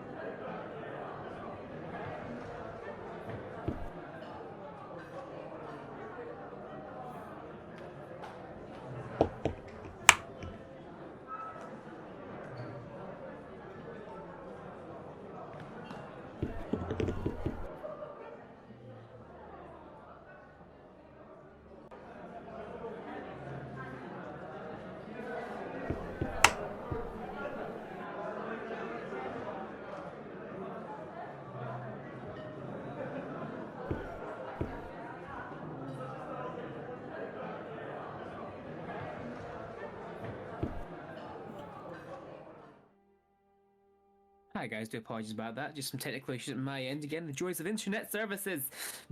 Continue the RP and your theories. Um, I What was think saying? It was me saying, wasn't it? Somebody was talking. Which one of us? Immediately just lost my train. I think it was me. yes, Mosh. I think an audience with the Raven Queen could be a good idea. And also, I'm a little concerned now with our bringing back people from Alria. What if some of them are also affiliated with the Final Say?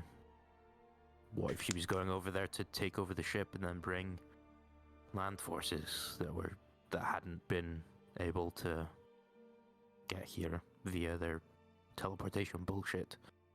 That's a lot of what she's done under speculation. May have even been the undead that have taken over Alria.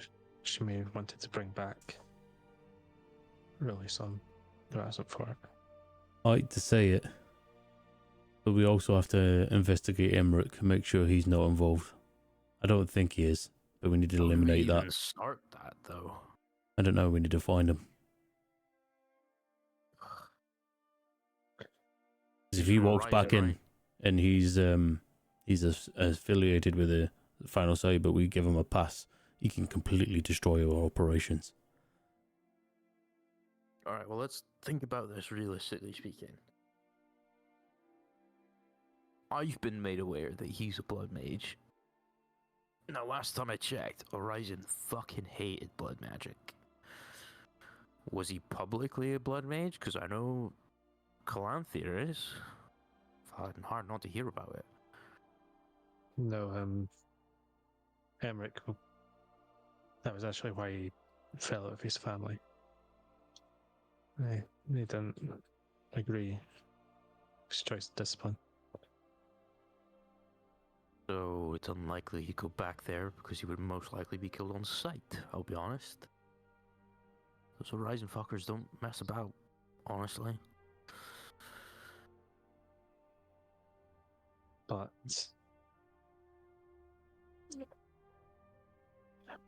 his home is there. He lived there for years. If there was anything that he had that might have affected this situation at all. If he is Nice. truly against us and he went to go back home to collect any of these things that he might need, I think it is probably the only lead we have. No, I Back think in- we should check, but I don't think you're gonna find much there. I'll be honest, because even going back there, that's dangerous for him. He's walked into a den of snakes, except for all of them. They all know how to cast Fireball. But look, if you kind of find him, fair enough. I think we should still go to Horizon, elbow our way in, check, see if you find anything.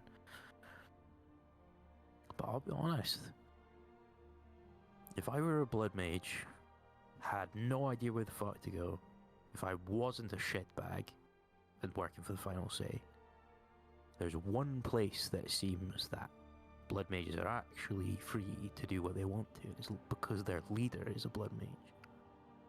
You see what I'm putting down here? Yeah. Like I said, I think we have to get in touch with our old buddy, Calanthea, see what he's up to. And there's maybe one more person that can help us, whether they'd want to or not. Me and Israeli were talking earlier that he's originally from Bela.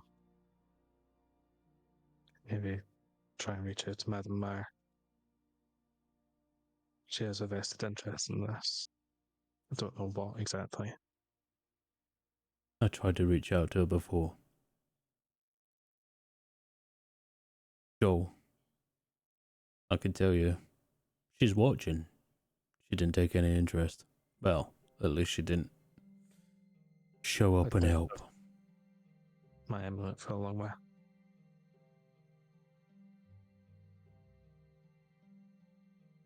I think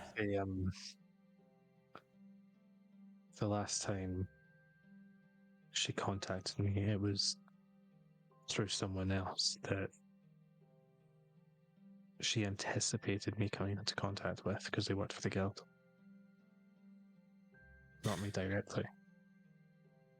If I'm honest, Gilligan, I think it's better we leave her for last resort. I agree. But I did just want to float the idea. Because I think if we go to her and ask for her for help, it's going to cost us. It's going to cost us quite a lot. Alright, well, plan then. We go back and report, try and fucking sort this situation, I suppose. Get somebody to send a letter, see if anything comes back, and while we're waiting on the letter, go to Horizon. Agreed. a letter to Calanthe. Yeah. I mean, it's better than just rocking up to his doorstep, you know. He might not have a doorstep yet. He might not. I don't know how long it's been since he's been gone. The DM doesn't either. Time is just funny like that, isn't it?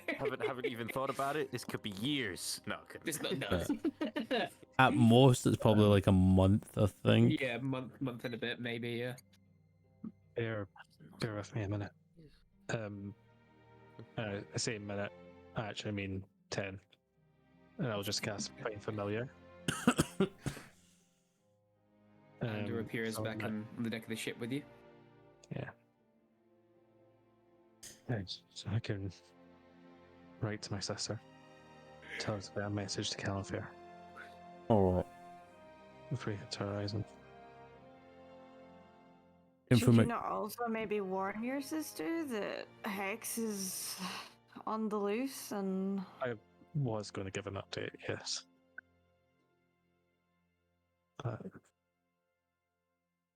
If it's the move that we want to go forward. Hex that's the headings. spent a lot of time in the palace, so Hex could know people or know ways in. Yeah. But Chorus is throwing cats off the ship, it's fine. Cat shouldn't be on the ship. It's bad luck. There's a ship cat on there, and he's just No offense. Well, how else we can get rid of the ship rats? The shats, you might call them. The real information we need from Calanthe is he's okay, first of all. I hope things are going well. But the item, that's all you have to say, is secure. And as if has he heard anything from Emmerich. That's it. Okay. Just get my little forgery kit out. Mm-hmm. Nice Like little letter. canonically, Calanthe with that sort of message is going to be like very disappointed. It's not the very detailed like letters she's been getting from the representative or Emmerich. It's just like, what the fuck? And he knows who's written it. He knows who's said to do that.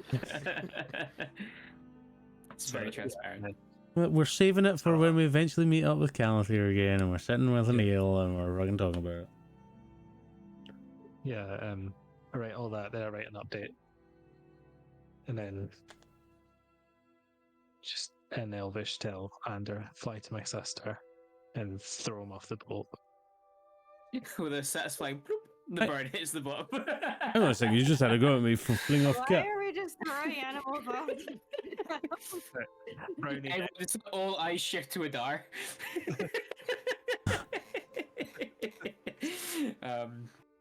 But no, you tell Ander to go and message your sister, and the bird flies off into the sky.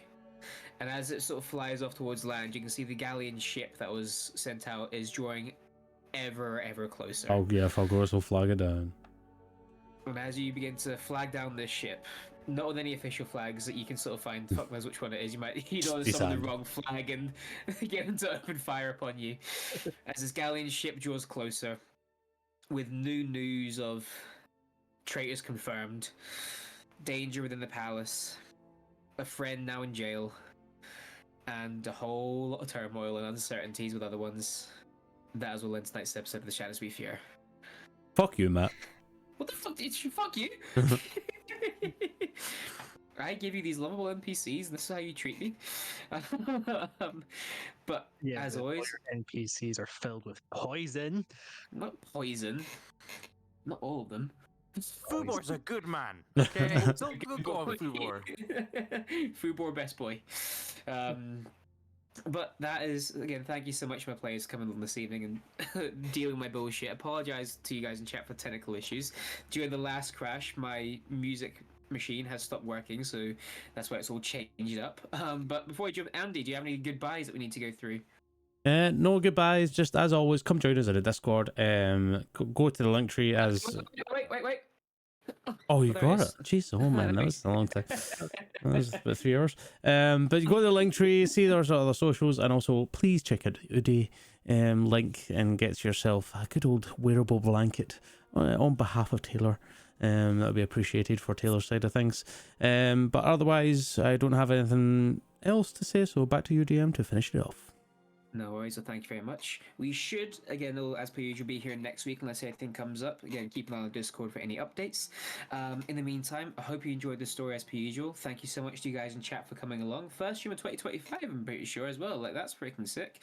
If it is, was it? Yeah, it was. So thanks for coming along. Thanks to my players once per usual for helping me tell the story. And I'll see you guys all next time. In the meantime, stay safe, and we'll see you then. Bye, guys!